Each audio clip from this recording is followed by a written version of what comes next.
A world worth protecting. अध्याय 221। एक बनाम अनेक। वान बाओले ने अपनी भौहें ऊपर उठाईं और हंसना जारी रखा। सब ठीक है। एक व्यक्ति को मिलनसार होना चाहिए। मेरा स्वभाव अच्छा है, इसलिए मेरी चिंता मत करो। वान बाओले को खुद को अच्छा स्वभाव वाला बताते हुए सुनकर झुओ इफान और झुओ इफान चुप हो गए।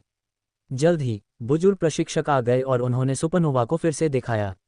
उसके बाद उन्होंने वान बाओले को कुछ और बार देखा, जिससे उनकी दिलचस्पी का पता चला, जैसे कि उन्होंने कुछ देखा हो।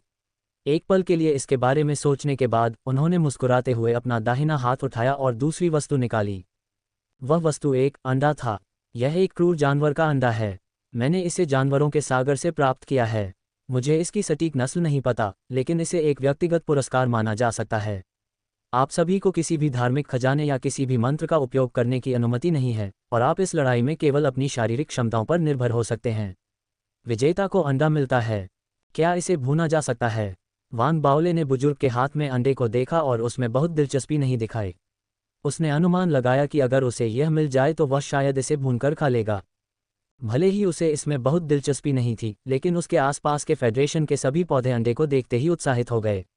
वे सभी जानते थे कि एक बार अंडा फूटने के बाद वे उसमें से निकलने वाले क्रूर जानवर को प्रशिक्षित कर सकते हैं।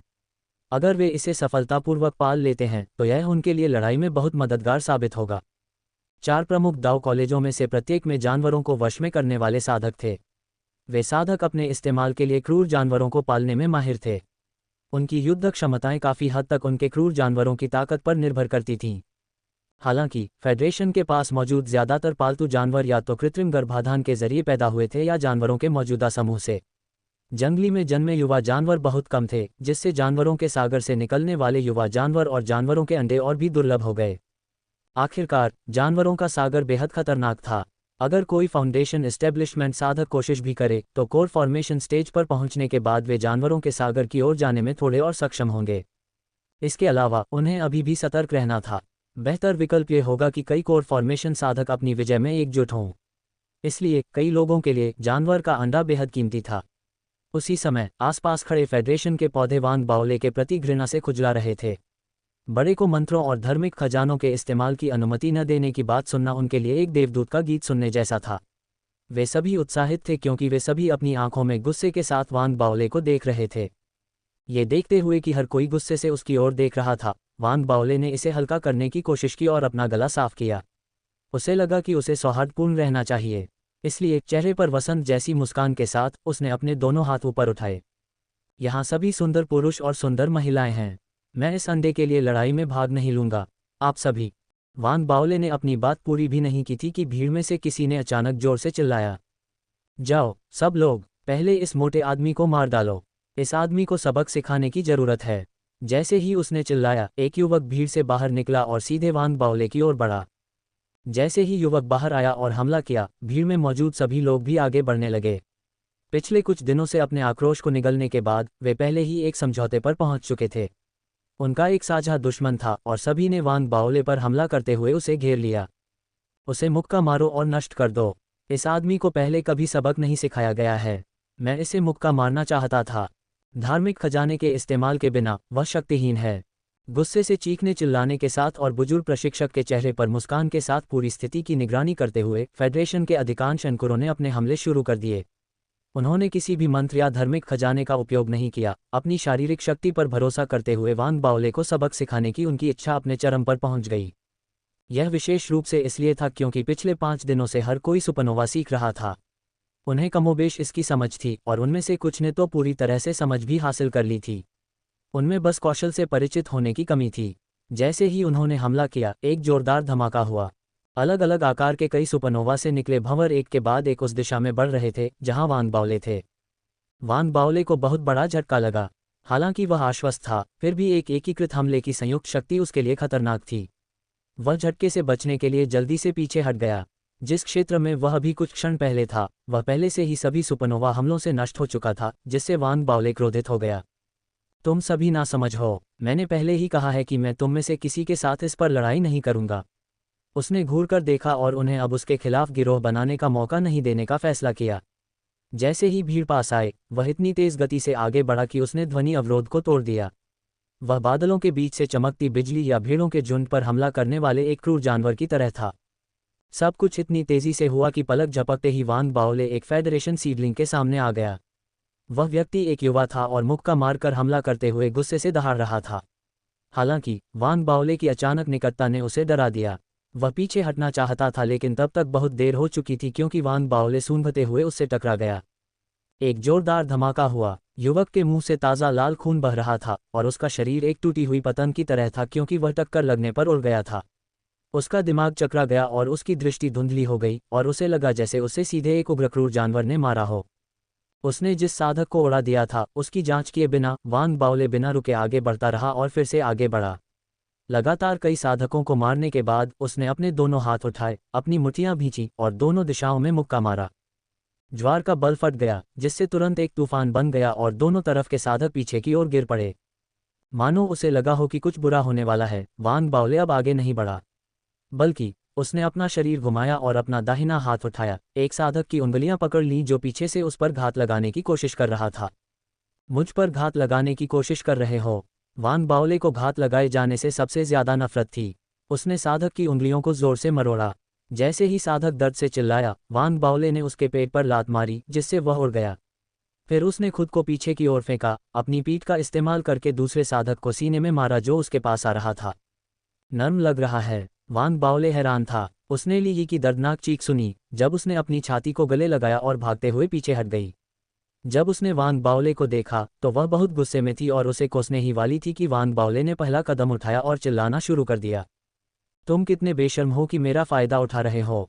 वान बाओले की शर्मीली नज़र ने ली यी के गुस्से को तुरंत चरम सीमा पर पहुंचा दिया क्योंकि वह तीखी आवाज में चिल्लाए, कितना शोर है? वान बाओले की भौं फड़क उठी। एक पल में वह आगे बढ़ा, सीधे ली यी के सामने पहुंचा और उसने अपना हाथ उठाया और उसे हवा में उछाल दिया जिससे एक जोरदार धमाका हुआ। चाहे उसने बचने की कितनी भी कोशिश की हो, वह बच नहीं पाए। फिर वह मुड़ा और फिर से भीड़ में घुस गया। सबसे प्रभावशाली बात यह थी कि उसने अपनी ताकत के बावजूद किसी को नहीं मारा। उसे अपने मंत्रों का उपयोग करने की जरूरत नहीं थी और वह केवल अपनी शारीरिक शक्ति पर निर्भर था जिसका उसने बेदाग इस्तेमाल किया। वह एक तूफान की तरह था जो अपने रास्ते में आने वाली हर चीज को आश्चर्यजनक तरीके से नष्ट कर रहा था। वह अविश्वसनीय रूप से तेज था, बार बार लोगों के अलग अलग समूहों द्वारा एक साथ बनाए गए सुपरनोवा से सफलतापूर्वक बच रहा था जिससे पता चलता है कि वह कितना फुर्तीला था। झुओ युफान और लड़ाई में भाग न लेने वाले अन्य लोगों की नज़र में वान बाओले भीड़ में लुढ़कते हुए मांस के एक गेंद की तरह था और अपने रास्ते में आने वाले सभी लोगों पर वार कर रहा था। दर्दनाक चीखें, असहाय स्वर, शाप और गुस्से से भरी चीखें पब्लिक स्क्वायर में लगातार गूंज रही थीं। वान बाओले अपने हमले के तरीके में और अधिक कुशल होता गया।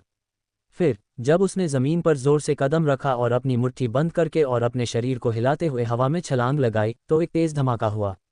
जमीन पर मुक्का मारते हुए वह धनुष के आकार में मुड़ गया। सुपरनोवा। तुरंत ही गड़गड़ाहट की एक श्रृंखला शुरू हो गई।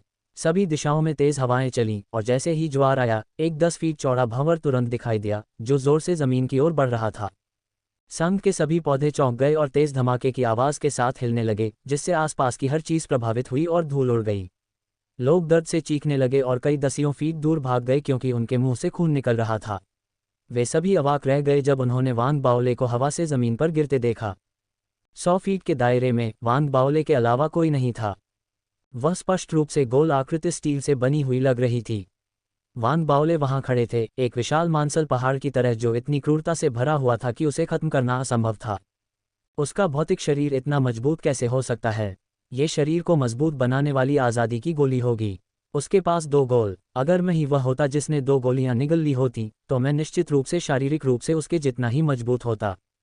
हर कोई हैरान था। उनके सामने वान बाओले ने उन पर इतनी गहरी छाप छोड़ी थी कि वे आश्चर्य से अभिभूत हो गए और आगे बढ़ने की हिम्मत नहीं जुटा पाए। यहाँ तक कि जो लोग अंडे के लिए प्रतिस्पर्धा करना चाहते थे लेकिन इस होड़ में भाग नहीं लिया, जैसे कि झुओ युफान और झाओ यामिंग, वे भी आश्चर्यचकित थे। कोंग दाओ, जिसने भी लड़ाई में भाग नहीं लिया था लेकिन जो कुछ हो रहा था उसे देख रहा था, उसकी आंखों में लड़ाई की तीव्र इच्छा प्रकट हुई। जब उसके आसपास कोई नहीं था तो वह अचानक बिजली की तरह फट पड़ा और एक आश्चर्यजनक बल के साथ वान बाओले की ओर बढ़ा। वान बाओले। जैसे जैसे वह आगे बढ़ा, बल और भी मजबूत होता गया। कोंग दाओ का जन्म जानवरों के सागर में हुआ था। ऐसे माहौल में बड़ा होना जहां खतरे अप्रत्याशित थे और जहां आसपास बहुत से लोग नहीं थे, इसका मतलब था कि उसके पास अद्वितीय प्रतिभाएं थीं जो उसे जीवित रहने की अनुमति देती थीं। अगर ऐसा नहीं होता तो उसे कभी भी डुआन मुके के शिष्य के रूप में नहीं लिया जाता। बेशक मंगल ग्रह पर अकेले रहने के उनके अनुभव ने ये भी दिखाया कि वे कितने असाधारण थे। भले ही संघ के अंकुरों ने कई दिन एक साथ बिताए थे, लेकिन उनके प्रति उनका अपनापन मजबूत नहीं था। इसके अलावा बॉडी स्ट्रेंथनिंग फ्रीडम पिल की लड़ाई में पहले और दूसरे दिन वह वान बाओले के शानदार खजाने के कारण हार गया। हालांकि उसने नियमों और कुछ अवरोधों के कारण तब लड़ाई छोड़ने का फैसला किया था। अगर वह वास्तव में वान बाओले से सीधे लड़ता तो उसे विश्वास था कि वह जीत जाएगा। जैसे ही वह आगे बढ़ा, उसने अपनी आश्चर्यजनक शक्ति का प्रदर्शन किया। सारी दबी हुई नाखुशी तुरंत वाष्पित हो गई, जैसे कि संलग्न सेना शिविर में एक आकर्षक उज्ज्वल सूरज उगया हो। जैसे ही उसने धीमी आवाज में गुर्राहट की, जो सभी दिशाओं में गड़गड़ाहट की तरह फैल गई, उसकी गति अधिकतम हो गई, जो उसके समकक्षों से भी अधिक थी। ऐसा लग रहा था जैसे वह बिजली की चमक में बदल गया हो, और पलक झपकते ही वह वान बाओले के सामने पहुंच गया। उसकी दाहिनी मुट्ठी बंद थी और उसने सीधे आगे की ओर मुक्का मारा। मुक्का मारे जाने के क्षण में उसका शरीर धनुष के आकार में मुड़ गया और उसकी मुट्ठी उसके पूरे शरीर से निकलने वाली सारी संचित शक्ति के लिए निकास का काम कर रही थी। एक तूफान जैसा भंवर तुरंत उत्पन्न हुआ और उस शक्ति के साथ जो अपने रास्ते में आने वाली हर चीज को बलपूर्वक चीरने में सक्षम थी, वह वान बाओले की ओर बढ़ गया। वान बाओले ने अचानक अपना सिर घुमाया, उसकी आंखों में एक चमक दिखाई दी। कोंग दाओ की हरकत और अचानक हमले ने उसे पीछे हटने पर मजबूर नहीं किया, बल्कि उसकी दिलचस्पी जगा दी, जो उसकी आंखों में स्पष्ट थी। दिलचस्प। वान बाओले ने प्रभाव से बचने की कोशिश किए बिना हंसा। फिर उसने आगे की ओर लात मारी। जब दोनों एक दूसरे से हाथ पैर टकराए तो जोरदार धमाका हुआ, जिसकी गूंज दूर तक सुनाई दी। जमीन हिल गई और दरारें दिखाई देने लगीं। जैसे ही टक्कर की आवाज गूंजी, कोंग दाओ ने पीछे हटते हुए हंसी उड़ाई। वान बाओले ने भी अपना शरीर घुमाया, लेकिन पीछे नहीं हटा। उसके पैरों के नीचे और दरारें थीं, लेकिन वह रुका नहीं। जब उसका दाहिना पैर जमीन पर पड़ा तो वह गति पर सवार हो गया और जोर से कदम बढ़ाया, जिससे उसके पैरों के नीचे की जमीन फट गई। फिर वान बाओले हवा में उठे, पहले हमला किया और कोंग दाओ की ओर बढ़े। तुरंत दोनों ने संपर्क किया, मुक्कों और लातों का आदान प्रदान किया। पूरी तरह से शारीरिक शक्ति पर निर्भर एक प्रभावशाली लड़ाई सेना शिविर के सार्वजनिक चौक पर खेली जा रही थी और लगातार तेज धमाके सुनाई दे रहे थे। युद्ध का दृश्य उनके कानों में गूंजती टक्कर की आवाज़ों के साथ हर दर्शक को चौंका रहा था। वे संकी हैं। उनमें इतनी उच्च स्तर की शारीरिक शक्ति है, वे एक क्रूर जानवर से भी भिड़ सकते हैं। आखिरकार मुझे समझ में आ गया कि सिर्फ उन दोनों को ही क्यों चुना गया। आसपास की भीड़ आश्चर्य से भर गई। उनमें से कुछ ऐसे भी थे जिन्होंने या तो हमला नहीं किया था या हमला किया था लेकिन स्पष्ट रूप से शारीरिक क्षमताओं में उतने कुशल नहीं थे। कुछ ऐसे भी थे जो मंत्रों के इस्तेमाल में माहिर थे। वे चौंक गए, लेकिन जो कुछ वे देख रहे थे उससे और भी ज्यादा हैरान थे। भीड़ के देखते देखते वान बाओले और कोंग दाओ के बीच लड़ाई जारी रही। कोंग दाओ की आंखों में क्रूरता दिख रही थी और जैसे ही उसने हमला किया, उसके शरीर से खून की इच्छा महसूस की जा सकती थी। वह एक जंगली जानवर में तब्दील हो गया था। अपनी चोटों की परवाह किए बिना वह गहरी आवाज में दहाड़ रहा था। वान बाओले द्वारा पेट में जोर से मुक्का मारे जाने के बाद भी उसने तुरंत अपना सिर उठाया और बदले में वान बाओले को लात मारी। ऐसी युद्ध रणनीति जिसमें कोई अपने अस्तित्व की परवाह नहीं करता, शुरू में वान बाओले को अजीब लगी। हालांकि वह गुस्सैल स्वभाव का व्यक्ति था और ये देखकर कि कोंग दाओ पागलों की तरह व्यवहार कर रहा था, उसने आंखें फाड़कर देखा। तुम मुझसे मरने तक लड़ने की कोशिश कर रहे हो। जैसे ही वान बाओले ने कहा, वह आगे बढ़ा और उसी क्षण उसके भौतिक शरीर से शक्ति पूरी तरह से फूट पड़ी। उसके शरीर से एक मजबूत शक्ति निकली और उसके दाहिने हाथ ने बिजली की गति से कोंग दाओ के दाहिने हाथ को पकड़ लिया और उसने अपनी पकड़ को सक्रिय किया और कोंग दाओ की उंगलियों को मोड़ दिया। अगर कोई और होता तो अगर उनकी उंगलियों के जोड़ इस तरह मुड़ जाते तो वे निश्चित रूप से दर्द से चीखने से अपनी आवाज़ खो देते। हालांकि कोंग दाओ पूरी तरह से अप्रभावित दिखाई दिया। उसने अपना हाथ दूसरी दिशा में मोड़ा और एक दरार के साथ अपनी कलाई तोड़ दी। वह वान बाओले के पास गया और उसे फिर से मुक्का मारा। एक जोरदार धमाका हुआ और वान बाओले ने अपनी आंखें सिकोड़ लीं। उसने अपनी बाईं मुट्ठी को प्रकाश की गति से बंद किया और आगे की ओर मुक्का मारा, जिससे एक सुपरनोवा उत्पन्न हुआ जो तेजी से आगे बढ़ रहे कोंग दाओ की ओर बढ़ गया। यह अविश्वसनीय रूप से जोरदार था और जैसे ही सुपरनोवा का उत्पादन हुआ, कोंग दाओ का शरीर एक आश्चर्यजनक कोण में मुड़ गया। क्योंकि वह बलपूर्वक मुड़ गया, उसका बायां हाथ फड़फड़ा रहा था क्योंकि उसके हाथ पर लगे नाखून डरावनी ब्लेड जैसी संरचनाओं में बढ़ने लगे थे जो वान बाओले को काट रहे थे। ये सब देखकर सभी हैरान रह गए।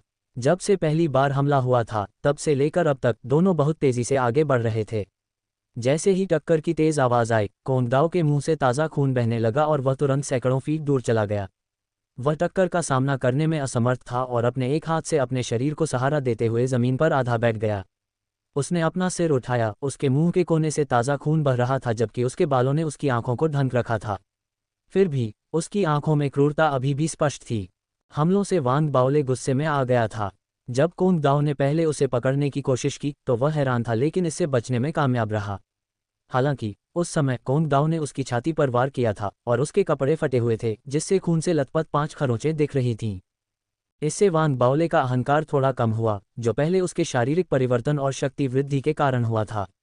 यह उसके लिए स्पष्ट था कि भले ही कोंग दाओ शारीरिक रूप से उसके जितना मजबूत नहीं था, लेकिन वह लगभग उतना ही शक्तिशाली था। यह विशेष रूप से इसलिए था क्योंकि कोंग दाओ का व्यक्तित्व इतना क्रूर था कि वह आत्मविनाश के बारे में 2 बार नहीं सोचता था। इससे उसकी युद्ध क्षमताओं में काफ़ी वृद्धि हुई। हालांकि फिर भी वांग बाओले को अभी भी विश्वास था कि अगर वे कभी जीवन मृत्यु की लड़ाई में लगे तो वह उसे मार सकता है। बस इसकी एक कीमत चुकानी पड़ेगी। युद्ध के दर्शक स्तब्ध रह गए। वे वांग बाओले और कोंग दाओ दोनों के हमलों को देखकर दंग रह गए। कोंग दाओ, जो पहले एक शांत व्यक्ति प्रतीत होता था, वास्तव में युद्ध के मामले में बहुत ही दुर्जय व्यक्ति था। दूसरी ओर, भले ही वांग बाओले बेशर्म था और उसके असंख्य खजाने विकृत थे, उसकी शारीरिक शक्ति आश्चर्यजनक थी। ये सब देखकर संघ के अंकुर, जो अपनी क्षमताओं पर बहुत गर्व करते थे, चुप हो गए। जैसे ही कोंग दाओ ने अपना सिर थोड़ा नीचे किया, उसकी आंखों में एक भयंकर भाव चमक उठा जो युद्ध जारी रखने की उसकी इच्छा को दर्शाता था। वांग बाओले ने भी हमला करने की तैयारी करते हुए अपनी आंखें सिकोड़ लीं। हालांकि ठीक उसी क्षण, बस मैच समाप्त करते समय बुजुर्ग प्रशिक्षक की आंखों में स्वीकृति का भाव स्पष्ट था। उसने अपना दाहिना हाथ उठाया और 2 जानवर के अंडे दिखाए। ये 2 जानवर के अंडे एक ही घोंसले से हैं। आप में से प्रत्येक एक ले सकता है। बोलते समय बुजुर्ग ने एक जानवर का अंडा वांग बाओले को और एक कोंग दाओ को फेंका। वांग बाओले ने अंडे को पकड़ लिया और करीब से देखने के लिए अपना सिर नीचे किया। अंडा एक बंद मुट्ठी के आकार का था और उसे अपने हाथों में पकड़कर ही उसमें जीवन का संकेत महसूस हो रहा था। कोंग दाओ ने भी अपना अंडा पकड़ लिया। हालांकि उसने इसे जांचने में ज्यादा समय नहीं लगाया। इसके बजाय उसने उकसावे और क्रूरता की नज़र से वांग बाओले की आंखों में गहराई से देखा। यह नज़र, क्या वह मुक्का मारना चाहता है? वांग बाओले ने उसे तिरछी नज़र से देखा और हंसी उड़ाई।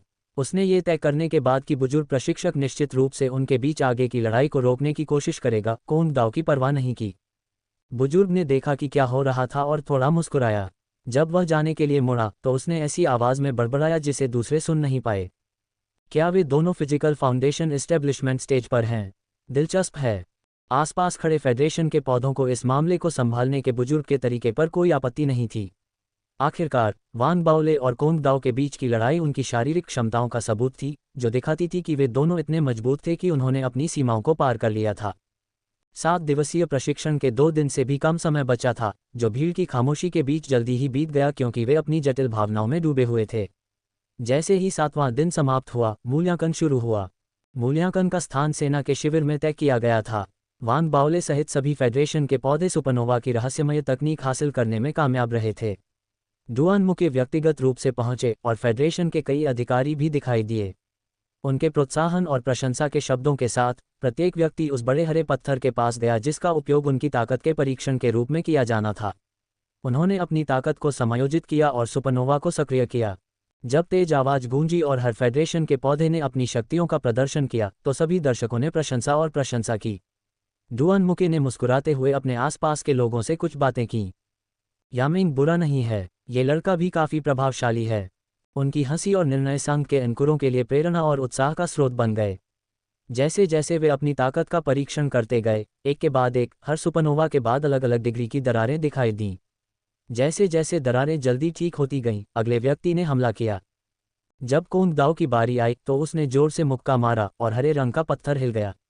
उस पर इतनी दरारें दिखाई दी कि यह उससे पहले वाले लोगों से कहीं ज्यादा थीं।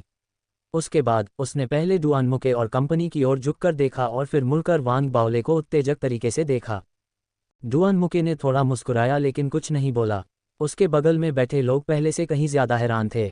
जल्द ही वांग बाओले की बारी आई। वांग बाओले ने कोंग दाओ के उकसावे पर अपनी आंखें घुमाईं। उसने अपनी ताकत को स्वीकार किया लेकिन अपने प्रयासों में अधिक आश्वस्त था। आखिरकार जहां वह था वहां पहुंचने के लिए उसने बहुत मेहनत की थी और ऐसे परीक्षणों का सामना किया था जो दूसरों की कल्पना से परे थे। उस विचार के साथ वांग बाओले की आंखों में एक चमक दिखाई दी जब वह छलांग लगाकर हरे रंग के पत्थर के सामने पहुंचा। उसने एक गहरी सांस ली और मुक्का मारा। एक बहरा करने वाली गर्जना हुई जो सभी दिशाओं में फैल गई। हरा पत्थर पहले कभी नहीं देखा गया था और उसमें दरारें दिखाई देने लगीं जो पूरे पत्थर को ढक रही थीं। अंत में यह एक जोरदार धमाके के साथ फट गया। हरे रंग के पत्थर के गिरने से सभी लोग तुरंत चौंक गए। भले ही उन्होंने वान बाओले और कोंग दाओ की लड़ाई के दौरान दिखाई गई शक्ति को देखा था, फिर भी फेडरेशन के पौधे हैरान थे। आखिरकार कोंग दाओ के प्रहार से पत्थर की सतह के एक बड़े हिस्से में दरारें ही फैली थीं। हालांकि वान बाओले ने एक ही मुक्का मारकर इसे चकनाचूर कर दिया था। वह एक सन की है। मुझे बहुत खुशी है कि उसे अंकुर के रूप में पुष्टि की गई थी। अगर उसने चयन दौर में भाग लिया होता और हम इतने बदकिस्मत होते कि उससे मिल पाते। यह अजीब है। क्या आप सभी चिंतित नहीं हैं कि क्या इस आदमी को पत्थर को तोड़ने के बाद मूल्यांकन के लिए भुगतान करना होगा?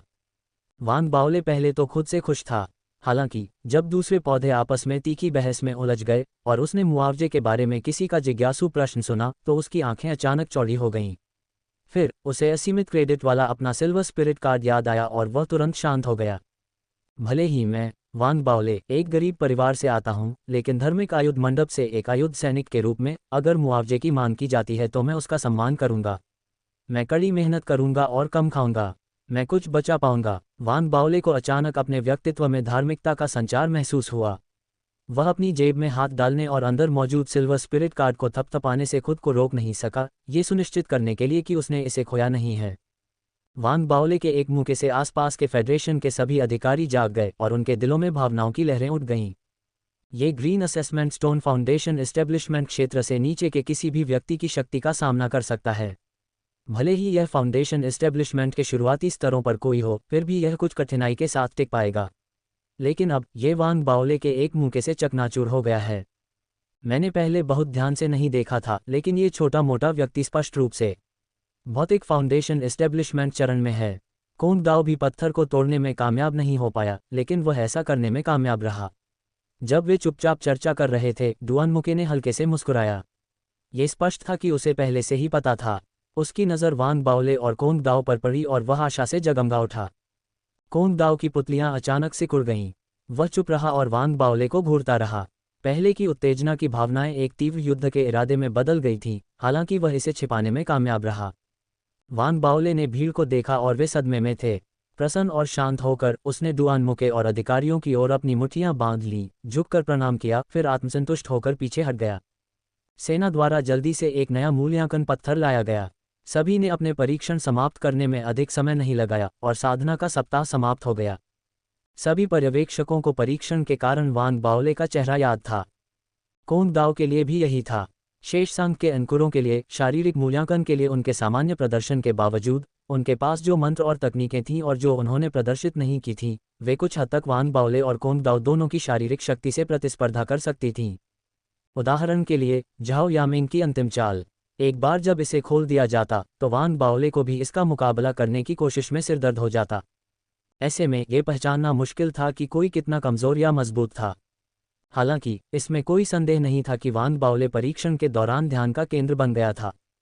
डुआन मुके ने अपने सामने युवा चेहरों को देखा और खड़ा हो गया।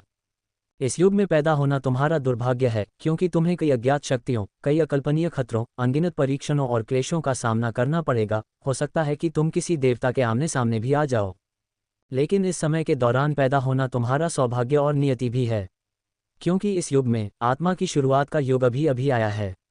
आपके वंशज भविष्य में कई वर्षों तक आपके नाम याद रखेंगे। आप भविष्य की पीढ़ियों की नज़र में भगवान बन सकते हैं। आपकी यात्रा कभी नहीं रुकेगी।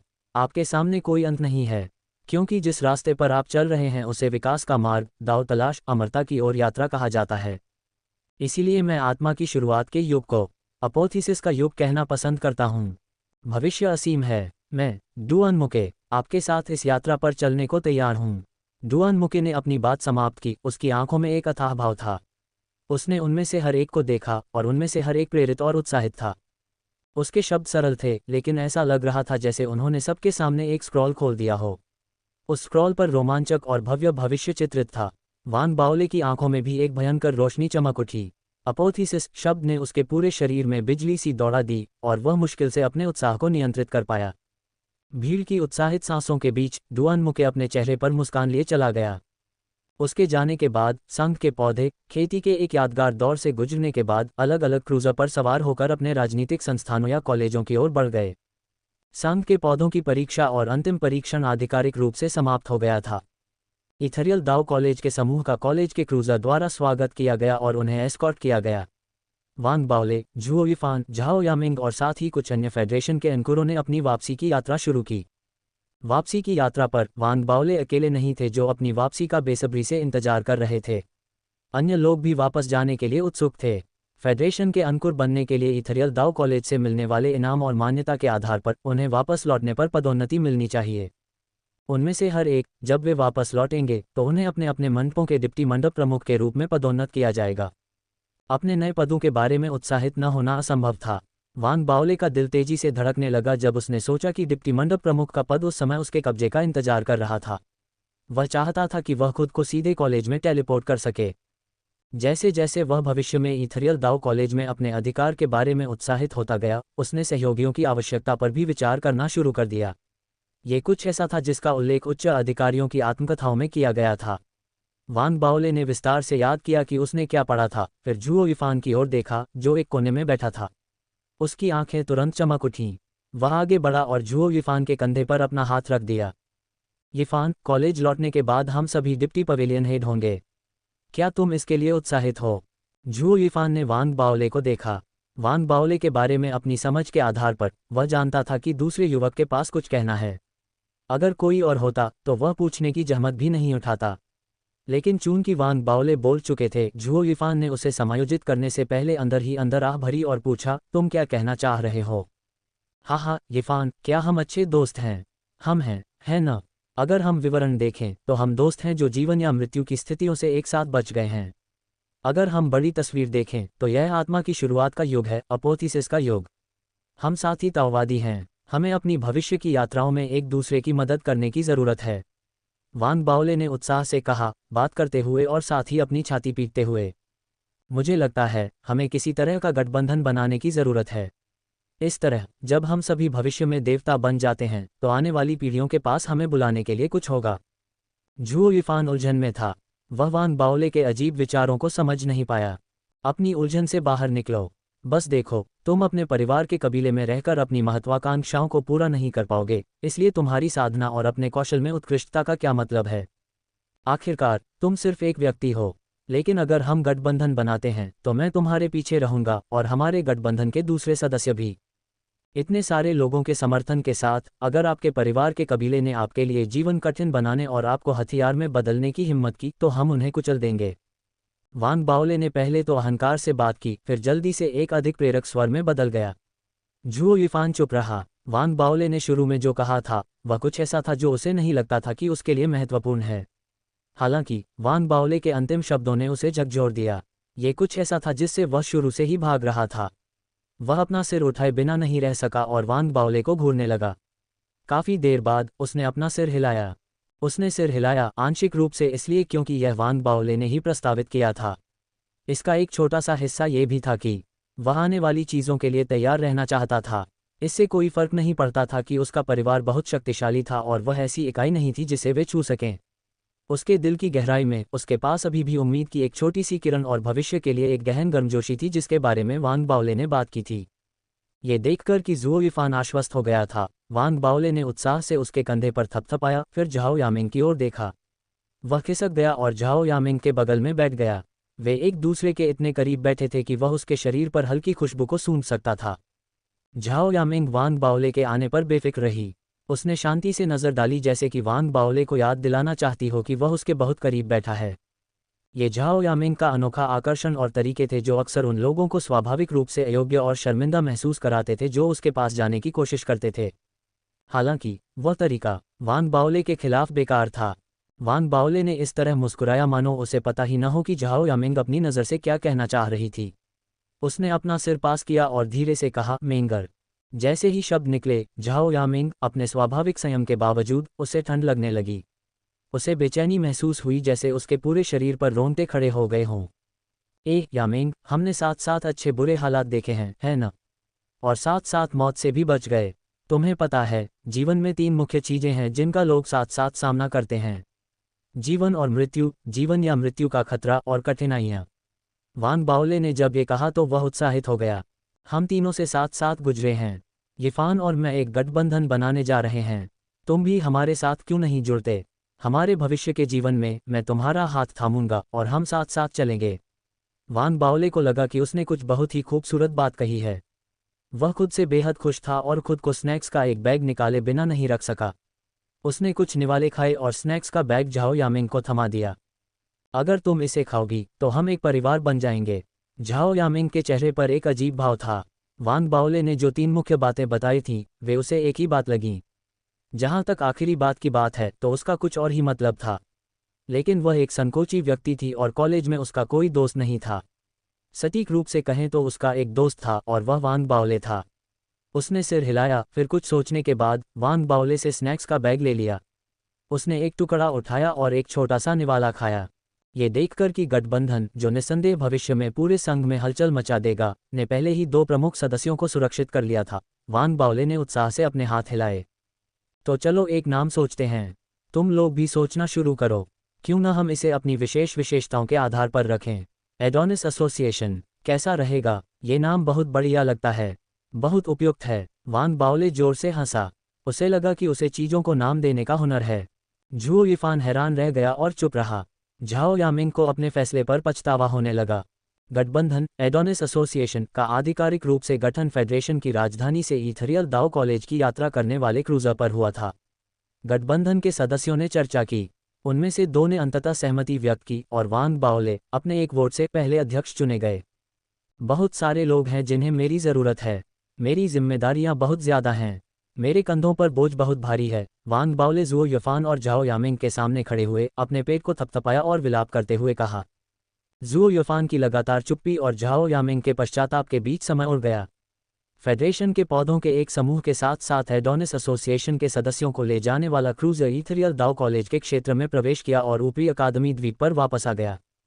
जैसे ही वे उतरे, वान बाओले और उनके साथियों ने देखा कि उन्हें लेने के लिए कौन आया था। कॉलेज प्रबंधन के उच्च पदों पर बैठे कई लोग, जिनमें संबंधित मंडपों के ग्रैंड एल्डर और डिप्टी सेक्ट लॉर्ड शामिल थे, सभी वहां मौजूद थे। यह एक भव्य और गर्मजोशी भरा स्वागत समारोह था। संघ के पौधों को रोल मॉडल के रूप में देखा गया, जिससे उन्हें एक बड़ी प्रतिष्ठा मिली और साथ ही अपर अकेडमी आइलैंड और लोअर अकेडमी आइलैंड दोनों में अनगिनत साधकों और छात्रों की ईर्ष्या भी हुई। उस समय वान बाओले और उनके साथियों के इर्द गिर्द एक शानदार चमक थी, जिसने कई लोगों का ध्यान आकर्षित किया और खुद को युवाओं की नई पीढ़ी के लिए रोल मॉडल के रूप में स्थापित किया। कॉलेज द्वारा किए गए प्रचार ने इसमें योगदान दिया, लेकिन मुख्य योगदान देने वाला कारक अभी भी संघ के 100 अंकुर चयन दौर का सीधा प्रसारण था, जिसने उन्हें संघ के निवासियों के बीच जाना। प्रशंसा समारोह और संघ के अध्यक्ष की व्यक्तिगत प्रशंसा भी हुई। पौधों की उपलब्धियों के साथ साथ उनकी छवि को पूरे संघ में जाना गया, जिससे ईर्ष्या और प्रशंसा को बढ़ावा मिला और साथ ही लोगों के बीच उनकी लोकप्रियता स्थापित हुई। वर्तमान में कॉलेज ने साधकों और छात्रों से भरे पूरे कॉलेज के सामने पौधों को मिलने वाली मान्यता और पुरस्कार की घोषणा की। वान बाओले, झाओ यामिंग और झुओ यिफान को उनके संबंधित मंडपों के उपमंडप प्रमुख के रूप में नियुक्त किया जाता है। जैसे ही नियुक्तियों की घोषणा की गई, ऊपरी अकादमी द्वीप पर कई साधक, पहले से ही जानते हुए भी कि क्या होने वाला है, हिल गए। आखिरकार एक उपमंडप प्रमुख का पद अपार शक्ति और अधिकार रखता था। यदि इथरियल दाओ कॉलेज की तुलना किसी देश से की जा सकती है तो एक मंडप एक बड़े शहर के बराबर होगा। तब उपमंडप प्रमुख का पद एक उपनगर स्वामी का होगा। प्रशासनिक पदानुक्रम के अनुसार निचले अकादमी द्वीप पर एक द्वीप ऊपरी अकादमी द्वीप पर एक मंडप की बराबरी भी नहीं कर सकता। वान बाओले का पद लोअर अकेडमी द्वीप पर चांसलर लू के बराबर नहीं हो सकता है, लेकिन अगर डिप्टी चांसलर गाओक्वान वान बाओले को देखता तो उसे अपनी मुट्ठी बांधकर सम्मानपूर्वक उसका अभिवादन करना पड़ता। ऐसा इसलिए था क्योंकि उनके पद के अनुसार वान बाओले उनके वरिष्ठ थे। इसके अलावा उनकी स्थिति इथरियल दाओ कॉलेज के स्काई पाथ आइलैंड द्वारा नियुक्त की गई थी और फेडरेशन के 100 अंकुरों में से एक के रूप में उनकी स्थिति से और भी बढ़ गई थी और उनके गुट की उपस्थिति से भी मजबूत हुई थी। उस समय वान बाओले को ऊपरी अकादमी द्वीप पर धार्मिक आयुध मंडप में अपनी शक्ति की ऊंचाई पर पहुंच गया था। उनकी स्थिति और उनकी शक्ति की घोषणा के साथ ही कई लोगों को तुरंत पता चल गया। वान बाओले और कंपनी एक बार फिर सुर्खियों में आ गए। यहाँ तक कि झुओ यिफान और झाओ यामिंग की स्थिति और पद उनके संबंधित मंडपों में डिप्टी मंडप प्रमुख के पद पर पदोन्नति के बाद अचानक बढ़ गए। अगर वे अपने हाल ही में गठित एडोनिस एसोसिएशन पर नजर डालें तो वह एक अलग प्राणी, एक अलग स्थिति वाला प्रतीत होगा। स्वागत समारोह समाप्त होने के बाद आसपास के साधकों की सम्मानजनक निगाहों के बीच और अपार खुशी के साथ वान बाओले अपने गुफा निवास में लौट आए। आने वाले दिनों में उनके पास आराम करने के लिए लगभग कोई समय नहीं था। आखिरकार उन्हें डिप्टी पवेलियन हेड के पद पर पदोन्नत किया गया था। अब उनके लिए अकेले कॉलेज प्रशासनिक विभाग की देखरेख करना उचित नहीं था। चेन यूटोंग के साथ चर्चा करने के बाद कॉलेज प्रशासनिक विभाग ने उनकी भूमिका संभालने के लिए एक नए आर्मामेंट सैनिक की व्यवस्था की।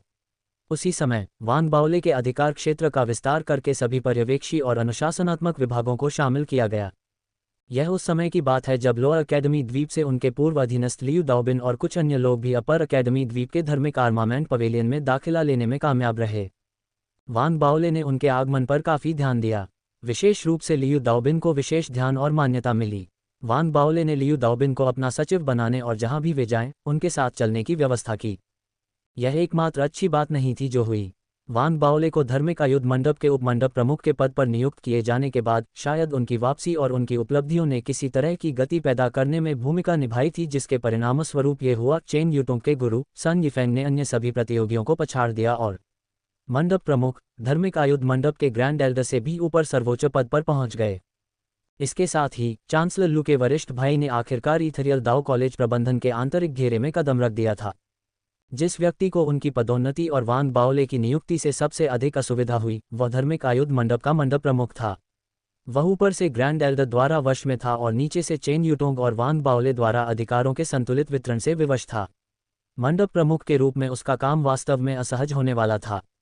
इसके अलावा जब वान बाओले वापस लौटे तो उनके लिए एक पद तैयार करने के लिए कॉलेज ने मौजूदा डिप्टी पवेलियन हेड को स्थानांतरित कर दिया। वह डिप्टी पवेलियन हेड उनके लोगों में से एक था। उसे खोना ऐसा लगा जैसे उसका एक अंग कट गया हो। शेष दो deputy pavilion head grand Elder से सावधान थे। वे सार्वजनिक रूप से उनके आदेशों का पालन करते थे, लेकिन निजी तौर पर उनका विरोध करते थे और आश्चर्यजनक रूप से चेन यूटोंग और वान बाओले के साथ दोस्ताना व्यवहार करते थे। परिणामस्वरूप ये कहना अतिशयोक्ति नहीं होगी कि वान बाओले और चेन यूटोंग ने धार्मिक आयुध मंडप में सर्वोच्च स्थान प्राप्त किया। ये तब था जब वान बाओले ने अपने उदार और क्षमाशील स्वभाव के अनुरूप लोअर अकेडमी द्वीप से चांसलर लू की तलाश की। वान बाओले ने कुछ सरल शब्दों के आदान प्रदान के बाद प्रस्थान किया। चांसलर लू ने उन्हें विदा किया। लोअर अकेडमी द्वीप के भव्य हॉल के बाहर खड़े होकर दूर से तेजी से जा रहे क्रूजर को देखते हुए चांसलर मुस्कुराए। ये युवक, यह कोई सरल चित्त लड़का नहीं है, चांसलर लू ने खुद से कहा। फिर उन्होंने डिप्टी चांसलर गाओ क्वान को तुरंत उनके पद से हटाने और अतीत में उनके द्वारा किए गए विभिन्न कुकर्मों की जांच शुरू करने का आदेश जारी किया। जब आदेश जारी किए गए तो गाओ क्वान जमीन पर लंगड़ाकर गिर पड़ा। इसके बाद चांसलर लू की ओर से वर्तमान धार्मिक आयुध संकाय डीन गोटे झांग यूडे को डिप्टी चांसलर के पद पर पदोन्नत करने का एक और आदेश आया। बेशक बर्खास्तगी, जांच और नियुक्ति की श्रृंखला की रिपोर्ट ऊपरी अकादमी द्वीप को दी जानी थी। हालांकि सामान्य तौर पर ऊपरी अकादमी द्वीप ने निचले अकादमी द्वीप के प्रबंधन में चांसलर लू के निर्णयों का सम्मान किया। खाली धार्मिक आयुध संकाय डीन के पद को किसी ऐसे व्यक्ति द्वारा भरा गया जिस पर चेन यूटोंग भरोसा करता था और जिसके साथ वह संबद्ध था, संकाय के बाहर से स्थानांतरित किया गया। मानव संसाधन पुनर्गठन की एक श्रृंखला के बाद वान बाओले और चेन यूटोंग ने धार्मिक आयुध संकाय और धार्मिक आयुध मंडप दोनों पर लगभग पूर्ण नियंत्रण हासिल करने में कामयाबी हासिल की। वे पूरे इथरियल दाओ कॉलेज में पूरे धार्मिक आयुध अनुशासन के सच्चे संप्रभु थे। मंडप प्रमुख अपनी शक्ति को अपहृत करके केवल नामात्र का अधिकार रखता था। उसके पास वापस लड़ने का कोई साधन नहीं था और वह केवल अपने भाग्य को स्वीकार कर सकता था। वह एकांत में चला गया और धार्मिक खजाने के अनुसंधान में डूब गया, खुद को मंडप के संचालन और प्रशासन से दूर कर लिया। शिष्यत्व के मामले को लेकर कॉलेज में भी अफवाहें फैलने लगीं। कुछ लोगों ने सुना कि धार्मिक आयुध मंडप के ग्रैंड एल्डर वान बाओले को अपना शिष्य बनाने का इरादा रखते हैं। दूसरों ने सुना कि ग्रैंड सुप्रीम एल्डर भी इसी तरह के इरादे रखते थे। वान बाओले भी इस खबर से हैरान थे। उन्होंने चेन यूटोंग से इसके बारे में पूछा, लेकिन चेन यूटोंग भी विवरण से अनजान थे। कुछ सोचने के बाद वान बाओले ने फैसला किया कि घबराने की कोई ज़रूरत नहीं है। चूंकि वह इस मामले में सीधे तौर पर शामिल था, इसलिए उसे अंततः पता चल ही जाएगा। वान बाओले की वापसी के बाद वह राजनीति और सत्ता के खेल में एक अंतराल पर पहुंच गया था। वान बाओले को सत्ता और अधिकार का महत्व पता था, लेकिन वह ये भी समझता था कि आखिरकार सब कुछ उसकी साधना पर निर्भर करता है। सब कुछ तय हो जाने के बाद वान बाओले ने सबसे पहले फाउंडेशन स्थापना क्षेत्र के बारे में और अधिक जानकारी प्राप्त की। वह स्पष्ट रूप से जानता था कि सच्ची सांस क्षेत्र के शिखर पर पहुंचने के बाद उसके बाद सबसे महत्वपूर्ण कदम फाउंडेशन स्थापना क्षेत्र था। ऑपरेशन स्वॉर्ड सन में 100 सीडलिंग योजना का उद्देश्य भी यही था। सुपरनोवा सीखना केवल पहला कदम था। उसके बाद आने वाली कई चीज़ों के लिए उन्हें पहले फाउंडेशन स्थापना क्षेत्र तक पहुंचना आवश्यक था।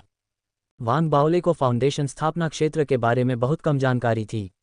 आखिरकार अपनी सबसे हालिया यात्रा से पहले वह केवल ट्रू ब्रीथ क्षेत्र के चौथे स्तर पर था, पूर्ण ट्रू ब्रीथ क्षेत्र से बहुत दूर।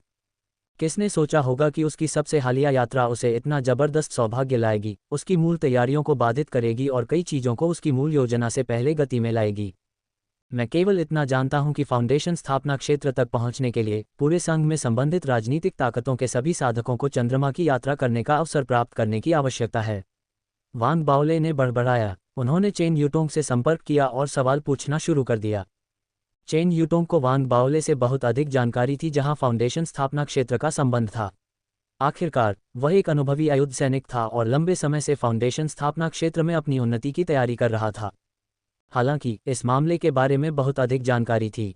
चेन यूटोंग ने वान बाओले को यह बताने से पहले एक संक्षिप्त परिचय साझा किया कि वह बाद में जानकारी को व्यवस्थित करेगा और विस्तृत अध्ययन के लिए वान बाओले को भेजने से पहले उन्हें जेड स्लिप में दर्ज करेगा। जब चेन यूटोंग फाउंडेशन स्थापना क्षेत्र की जानकारी को व्यवस्थित कर रहा था, तब वान बाओले ने राक्षस अंडे का ऊष्मायन शुरू किया। हालांकि ऊष्मायन के लिए उपयुक्त वातावरण और समय की आवश्यकता थी। उपयुक्त वातावरण की समस्या को आसानी से हल किया गया। अपने वर्तमान अधिकार के साथ, कुछ सरल शब्दों में लियू दाओबिन उसके लिए सब कुछ व्यवस्थित और तैयार कर सकता था। उसे केवल लियू दाओबिन द्वारा अंडे सेने के बारे में सूचित करने का इंतजार करना था। उसने वह सब किया। फिर अपने गुफा निवास के अंदर खड़े होकर उसने एक गहरी सांस ली और लाल ताड़ के पेड़ को बाहर निकाला जो उसने संघ की राजधानी में खरीदा था।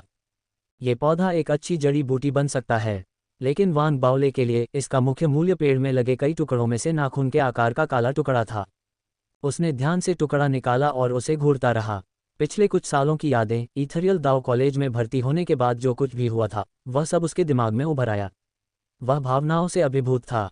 मैंने अब तक एक एक कदम अपनी असीम प्राकृतिक क्षमता और अमर दृढ़ता पर भरोसा करते हुए ये सब किया है। अपनी खुद की मेहनत के माध्यम से, किसी बाहरी मदद पर निर्भर न होने के दृढ़ संकल्प के साथ, इन सभी खून पसीने और आंसुओं के बाद मैं आखिरकार अपनी वर्तमान स्थिति तक पहुंच गया हूं और अपने वर्तमान कौशल और शक्ति को प्राप्त कर लिया हूं। मुझे किसी की मदद की ज़रूरत नहीं है, क्योंकि मैं अपना सबसे बड़ा सहयोगी हूं। वान बाओले ने गर्व से अपना सिर ऊंचा किया। उसने अपनी आभा को नियंत्रित किया और अपने मन के अंदर धीरे से पुकारा, छोटी मिस्सी, क्या तुम वहां हो? एक क्षण बाद लिटिल मिस्सी की दूर से आती आवाज़ उसके दिमाग में गूंजी। तुमने कुछ अनुरोध के बारे में सोचा है और मुझे फिर से बुलाने का फैसला किया है। चलो, मुझे बताओ कि तुम क्या चाहते हो। उसकी बातें सुनकर वान बाओले मुस्कुराया। उसकी आंखों में हल्की चमक थी। उसके शब्दों ने उसे बुलाने के उसके असली मकसद को उजागर कर दिया था। सिर्फ इसी से वह तुरंत एक बात का निष्कर्ष निकाल सकता था। बेशक लिटिल मिस्सी बाहरी दुनिया को देखने में सक्षम थी, या तो खुद के जरिए या किसी और माध्यम से। उदाहरण के लिए, वह टुकड़ा कुछ ऐसा रहा होगा जिसके बारे में उसे उसके हासिल करने के तुरंत बाद ही पता चल गया था। लेकिन उसने इसके बारे में एक शब्द भी नहीं कहा था। लिटिल मिस्सी, तुमने मुझे गलत समझा है। क्या मैं उस तरह का व्यक्ति हूँ? मैंने तुम्हें ये टुकड़ा जन्मदिन के तोहफे के रूप में देने की योजना बनाई थी। वान बाओले ने पलकें झपकाईं और बिना किसी हिचकिचाहट के तुरंत कहा, जन्मदिन का तोहफा। लिटिल मिस्सी जम गई। वान बाओले अंदर से प्रसन्न था। उसने अपने पहले के शब्दों को दूसरे को ठीक यही सवाल पूछने देने के लिए चुना था। उसे व्यक्तिगत रूप से लगा कि उसने लिटिल मिस्सी के चरित्र को लगभग पूरी तरह से समझ लिया है। यह एक लड़की से बात करने जैसा ही था। उसे पहले उसकी रुचि या जिज्ञासा जगाने के लिए कुछ कहना होगा। उसके बाद जो स्पष्टीकरण दिया गया उसका कोई महत्व नहीं था। जो मायने रखता था वह ये था कि उसके शब्द कितने मीठे थे। मुझे नहीं पता कि तुम्हारा जन्मदिन कब है, लेकिन मुझे उम्मीद है कि मैं तुम्हें जो भी उपहार दूंगा वह सार्थक होगा और तुम्हारे लिए एक सुखद आश्चर्य होगा, जैसे कि मैंने तुम्हें पहले जो फूल दिए थे। मैं चाहता हूं कि तुम खुश रहो। मैं तुम्हें हंसते हुए सुनना चाहता हूं। इस तरह मैं भी खुश रहूंगा, वान बाओले ने धीरे से कहा। लिटिल मिस्सी की खामोशी को देखकर वान बाओले प्रसन्न हुआ। उसने अपने कौशल के बारे में सोचा और कैसे उसने किंडरगार्टन में रहते हुए ही उनका अभ्यास करना शुरू कर दिया था। हालांकि ऐसा लग रहा था कि जैसे जैसे वह बड़ा होता गया वे कम उपयोगी होते गए। उन कुछ वर्षों के अभ्यास के बाद उसने पाया कि कौशल ने एक बार फिर अपना मूल प्रभाव और कौशल दिखाना शुरू कर दिया था, खासकर जब लिटिल मिस्सी पर इस्तेमाल किया जाता है। ये हर बार काम करता है। मुझे लगता है कि उसके पिछले ग्रह पर कोई भी मेरे जितना प्रतिभाशाली नहीं था, वान बाओले ने सोचा और खुद के बारे में बहुत खुश महसूस करने लगा। उसने मतिभ्रम तकिया निकाला और मतिभ्रम क्षेत्र में प्रवेश किया, काला मुखौटा उठाया और उसके ऊपर काला टुकड़ा रख दिया। बहुत जल्दी टुकड़ा पिघल गया और फिर काले मुखौटे के साथ जुड़ गया। जो क्षतिग्रस्त आधा मुखौटा था वह टुकड़े के सम्मिलन के साथ थोड़ा और पूर्ण हो गया। एक पल बाद, वान बाओले के धैर्यपूर्वक प्रतीक्षा करने के बाद लिटिल मिस्सी की आवाज़ एक अजीब सी लय के साथ वान बाओले के सिर में गूंजी। धन्यवाद, आप अपनी साधना यात्रा पर एक महत्वपूर्ण बिंदु पर पहुंच गए हैं। अगला स्तर नींव स्थापना क्षेत्र है। आप नींव स्थापना क्षेत्र को एक तरह के आवर्धक कांच के रूप में देख सकते हैं। यह आपकी मूल नींव को कई गुना बढ़ा देता है। परिणामस्वरूप, फाउंडेशन स्थापना क्षेत्र में पहुंचने के बाद दो पहलू आपकी कमजोरियों और ताकतों को निर्धारित करते हैं। एक ये है कि आप फाउंडेशन स्थापना क्षेत्र में कैसे पहुंचते हैं, और दूसरा यह है कि आपकी नींव कितनी मजबूत है। फाउंडेशन स्थापना क्षेत्र तक पहुंचने के कई तरीके हैं, लेकिन अभी आप में कई ज़रूरतों की कमी है। मैं उनमें आपकी मदद नहीं कर सकता, लेकिन अगर आपकी नींव बहुत मजबूत है तो भविष्य में जब आप फाउंडेशन स्थापना क्षेत्र में पहुंचेंगे तो आपकी क्षमताओं और आपकी शक्ति में वृद्धि आपके साथियों से कहीं ज़्यादा होगी। लिटिल मिस्सी ने जो कहा उसे सुनकर वान बाओले की आंखें चमक उठीं और उसकी धड़कनें तेज हो गईं। वह उसके कुछ ऐसा कहने और इस मामले पर उसके मार्गदर्शन का इंतजार कर रहा था। वह समझ गया कि वह क्या कहना चाह रही थी। इसका मतलब है, अगर मेरी नींव पैमाने पर 10 है और नींव स्थापना क्षेत्र तक पहुंचने से मूल 10 गुना बढ़ जाएगा, तो जब मैं नींव स्थापना क्षेत्र तक पहुंचूंगा तो मैं 100 अंक प्राप्त करूंगा। इसी तरह, अगर नींव स्थापना क्षेत्र तक पहुंचने से पहले मेरी नींव 100 अंक प्राप्त करती है, तो मैं नींव स्थापना क्षेत्र तक पहुंचने पर 1000 अंक प्राप्त करूंगा। यही इसका सिद्धांत है। मैं आपको जो विधि सिखा रहा हूं उसे संपीड़न कला कहते हैं। सच्ची सांस क्षेत्र की सीमाएं हैं। पूरी तरह से भरी हुई बोतल की तरह इसमें कुछ और डालना असंभव है, लेकिन संपीड़न कला के माध्यम से आप अपनी साधना को संपीड़ित करने और अधिक साधना के लिए जगह बनाने में सक्षम होंगे। यह आपकी नींव को मजबूत करेगा। इस विधि को न केवल आपकी साधना पर बल्कि आपके शिल्प के दौरान शिलालेखों की ब्रांडिंग पर भी लागू किया जा सकता है, छोटी मिस्सी ने धैर्यपूर्वक समझाया। उसके लिए एक दुर्लभ बात, और अंत में वान बाओले को विधि का सूत्र सिखाया। फिर उसकी आवाज़ गायब हो गई। संपीड़न कला के मंत्र को याद करने के बाद वान बाओले को ऊर्जा मिली। उसने अपने सिर में सूत्र को दोहराया, पुष्टि की कि सब कुछ क्रम में था, और मतिभ्रम क्षेत्र से पीछे हट गया। उसने तुरंत साधना शुरू कर दी। उसने पहले खुद पर विधि का प्रयास नहीं किया। कुछ विचार विमर्श के बाद उसने एक अनमोल खजाने पर शिलालेखों पर इसे आजमाने का फैसला किया। जब वह खुद को विधि से परिचित कर लेता तो वह इसे खुद पर आजमाता। एक दिन एक करके समय बीतता गया। वान बाओले एकांत में चले गए, नींद छोड़ दी और खाना भूल गए, और संपीड़न कला का अभ्यास किया। विधि के प्रभाव शानदार थे। कलाकृतियों को तैयार करने के अपने कौशल के साथ वान बाओले ने आधे महीने के भीतर अपना पहला सर्वोच्च तृतीय श्रेणी का न्यूमिनस खजाना तैयार करने में कामयाबी हासिल की। सर्वोच्च न्यूमिनस खजाना, एक ऐसा न्यूमिनस खजाना जो परिपूर्ण से परे था, पूरे संघ में दुर्लभ था। संघ सर्वोच्च न्यूमिनस खजाने को परिष्कृत करने के तरीके जानता था, हालांकि सफलता दर बहुत कम थी। यदि शिल्प प्रक्रिया के दौरान कोई विफलता आती तो न्यूमिनस खजाना नष्ट हो जाता।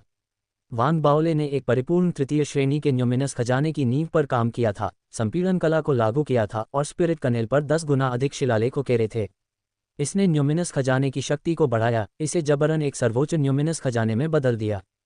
ये संपीड़न कला न्यूमिनस खजाने के स्तर को जबरन बढ़ा सकती है, लेकिन ये केवल एक स्तर है। जब तक कोई और अधिक उन्नत संपीड़न कला नहीं है, ये वह सर्वश्रेष्ठ है जो मैं अपने ज्ञान के साथ कर सकता हूँ। वान बाओले ने खुद से कहा। उसकी आंखें उत्साह से चमक रही थीं। भले ही वह जो हासिल करने में कामयाब रहा था वह केवल सर्वोच्च स्तर तक का स्तर था, फिर भी उसका प्रभाव उसके लिए बहुत बड़ा था, खासकर जब वह फाउंडेशन स्थापना क्षेत्र में अपनी उन्नति पर विचार कर रहा था। अलौकिक खजाने को परिष्कृत करने में उसकी सफलता ने उसे फाउंडेशन स्थापना क्षेत्र तक पहुंचने में अधिक आत्मविश्वास और अधिक अवसर दिया। परिणामस्वरूप, अगले दिनों में वान बाओले ने अपना सब कुछ दिया और अपने अलौकिक खजाने को व्यापक रूप से नया रूप दिया।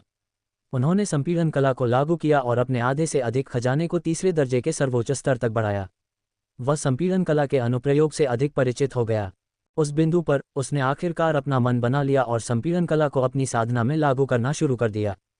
वान बाओले अपने गुफा निवास में क्रॉस लेग बैठ गया और अपनी साधना में संपीड़न कला को लागू किया। एक पल में उसका शरीर कांपने लगा। उसने महसूस किया कि कमरे के सभी कोनों से उसके शरीर पर बहुत दबाव पड़ रहा है, जो उसके मांस और रक्त में गहराई तक धंस रहा है, जैसे लक्षित अणु जो उसकी आत्मा क्यूई पर पहुंच गए हों और बिना किसी चेतावनी के उन्हें संपीड़ित करना शुरू कर दिया हो। संपीड़न एक प्रकार का बलपूर्वक सामंजस्य था। वह अपने रक्त और मांस में तीव्र दर्द महसूस कर सकता था। वान बाओले ने भारी सांस लेना शुरू कर दिया और उसका चेहरा सफ़ेद हो गया। उसके शरीर से पसीने की बड़ी बड़ी बूंदें टपकने लगीं। ऐसा क्यों है कि लिटिल मिस्सी द्वारा सिखाई जाने वाली हर रहस्यवादी तकनीक सीखने में हमेशा इतनी दर्दनाक होती है? वान बाओले उलझन में था, लेकिन वह विधि के प्रभावों को स्पष्ट रूप से महसूस कर सकता था। उसने महसूस किया कि जैसे जैसे संपीड़न कला ने अपना जादू चलाया, उसके शरीर के भीतर आत्मा क्यूई बिना रुके एक साथ इकट्ठी हुई और कसकर एक साथ इकट्ठी हुई। ऐसा लग रहा था जैसे उसकी आत्मा क्यूई में कई अंतराल थे जो विधि के प्रयोग के साथ संकुचित और सिकुड़ रहे थे, जब तक कि उनमें से कम नहीं रह गए।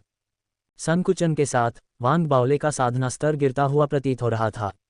हालांकि उसकी आभा इसके बजाय और अधिक मजबूत होती जा रही थी। जब उसकी आत्मा क्यूई के भीतर के अंतराल संकुचित हो गए और उनकी संख्या कम हो गई, तो उसकी आत्मा क्यूई की स्थिरता और लचीलापन अपने चरम पर पहुंच गया। उसकी आत्मा क्यूई की आंतरिक संरचना में परिवर्तन ने उसकी आत्मा क्यूई की चिपचिपाहट को भी बढ़ा दिया। ये लोहे से स्टील में परिवर्तन के समान था। परिणामस्वरूप अत्यधिक पीड़ा के बावजूद वांग बाओले ने फिर भी अपने दांत पीस लिए और दृढ़ रहा। 2 सप्ताह तक ऐसी यातना और हथौड़े से पीटने के बाद उसकी साधना अंततः चरम पर पहुंच गई और वह अब सच्ची सांस के क्षेत्र के शिखर पर नहीं था, बल्कि हाल ही में सच्ची सांस के क्षेत्र के 5वें स्तर पर पहुंच गया था। वास्तव में, हालांकि वह जो आध्यात्मिक आभा बिखेर रहा था, वह पहले की तुलना में 30% अधिक शक्तिशाली थी। यह उसकी युद्ध क्षमताओं के लिए भी समान था। यहाँ तक कि संपीड़न कला के तहत उन 2 हफ्तों में उसका मांसल शरीर भी एक आकार छोटा हो गया था। उसका मूल रूप से गोल मटोल चेहरा थोड़ा पतला हो गया था। जब वांग बाओले को ये पता चला तो वह हैरान और बहुत खुश था। वह उत्साह से अभिभूत होकर खुद को आईने में घूरता रहा। मैं अपनी ठोड़ी देख रहा हूँ। ये वर्णन करना असंभव है कि वह उस पल कितना उत्साहित महसूस कर रहा था। वह पूरे 2 घंटे तक आईने में देखता रहा, बार बार अपनी ठोड़ी को छूता रहा। अंत में उसने अपना सिर आसमान की ओर उठाया और जोर से हंस पड़ा। अब मैं ठोड़ी वाला व्यक्ति बन गया हूँ। बहुत खुश होकर वांग बाओले अपने गुफा निवास में इधर उधर घूमने लगा। काफी देर बाद उसने धीरे धीरे अप्रत्याशित खुशी को एक तरफ रख दिया और अपनी साधना की जांच की। अपने शरीर के अंदर क्रिस्टल को देखने के बाद उसकी आंखें चमक उठीं। अगला कदम जितनी जल्दी हो सके ट्रू ब्रीथ क्षेत्र के शिखर पर लौटना है। ये क्रिस्टल महत्वपूर्ण है। ऐसा लगता है कि मुझे लाइटनिंग डोमेन की एक और यात्रा करनी होगी। इस विचार ने वांग बाओले को उत्साहित कर दिया। एक ओर वह ट्रू ब्रीथ क्षेत्र के शिखर पर लौटने के लिए उत्सुक था। दूसरी ओर वह लाइटनिंग डोमेन छोड़ने के बाद एक्साइज और कम होने के लिए और भी अधिक उत्सुक था। चलो चलें, साधना का स्तर बढ़ाएं और कैलोरी जलाएं। इस विचार पर वांग बाओले एक मर्दाना तरीके से अपने गुफा निवास से बाहर निकला, सीधे एरे रून्स पवेलियन की ओर दौड़ा और इसके लाइटनिंग डोमेन की ओर। बिजली के क्षेत्र में सरनी संरचना में बिजली गिरी और गड़गड़ाहट हुई। कई साधक ऊंचे पैगोडा पर देखे जा सकते थे। कुछ टेलीपोर्ट होकर अंदर आ रहे थे, कुछ टेलीपोर्ट होकर बाहर आ रहे थे और अन्य बिजली के लगातार हमलों को झेल रहे थे। जब वांग बाओले पहुंचे तो वे तुरंत सरनी संरचना से गुजरे और एक पैगोडा के ऊपर दिखाई दिए। उनके प्रवेश ने तुरंत कुछ लोगों की निगाहें खींच लीं। हालांकि उन्होंने उस पर बहुत अधिक ध्यान नहीं दिया। जब तक वे वहां रहेंगे तब तक उन पर कभी भी बिजली गिर सकती है। चलो, वांग बाओले का मोटा शरीर कांप उठा और वह उत्साहित हो गया। उसने आसमान में बिजली के तूफानी बादलों पर चिल्लाया। बिजली का एक बोल्ट तुरंत नीचे गिरा और उसे मारा। हवा में जोरदार गड़गड़ाहट गूंजी और वांग बाओले कांप उठे। उनके बाल खड़े हो गए। उनके शरीर के भीतर बिजली की अनगिनत किरणें चमकीं। उनके अंदर का क्रिस्टल तेज भूकंपों के हमले के तहत बलपूर्वक टूट गया। ये वांग बाओले की मेरिडियन में विलीन हो गया। ये चोट नहीं पहुंचाता। वांग बाओले की आंखें चमक उठीं। वह कुछ बार उछला और आश्चर्यचकित और अति प्रसन्न हुआ। उसे अभी भी याद है कि पहली बार उसे बिजली का झटका लगा था और उसके पूरे शरीर में जो पीड़ा और सुन्नता थी।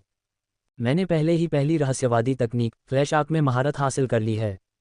अगला कदम, आइए देखें कि क्या मैं दूसरी रहस्यवादी तकनीक प्राप्त कर सकता हूं, विद्युत चुंबकीय पल्स। वांग बाओले उत्सुकता से अपने पैरों पर उछल पड़ा। उसने सोचा कि क्या बॉडी स्ट्रेंथनिंग फ्रीडम की गोलियां लेने से उसका भौतिक शरीर बदल गया है और बिजली के हमलों से वह कम प्रभावित हुआ है।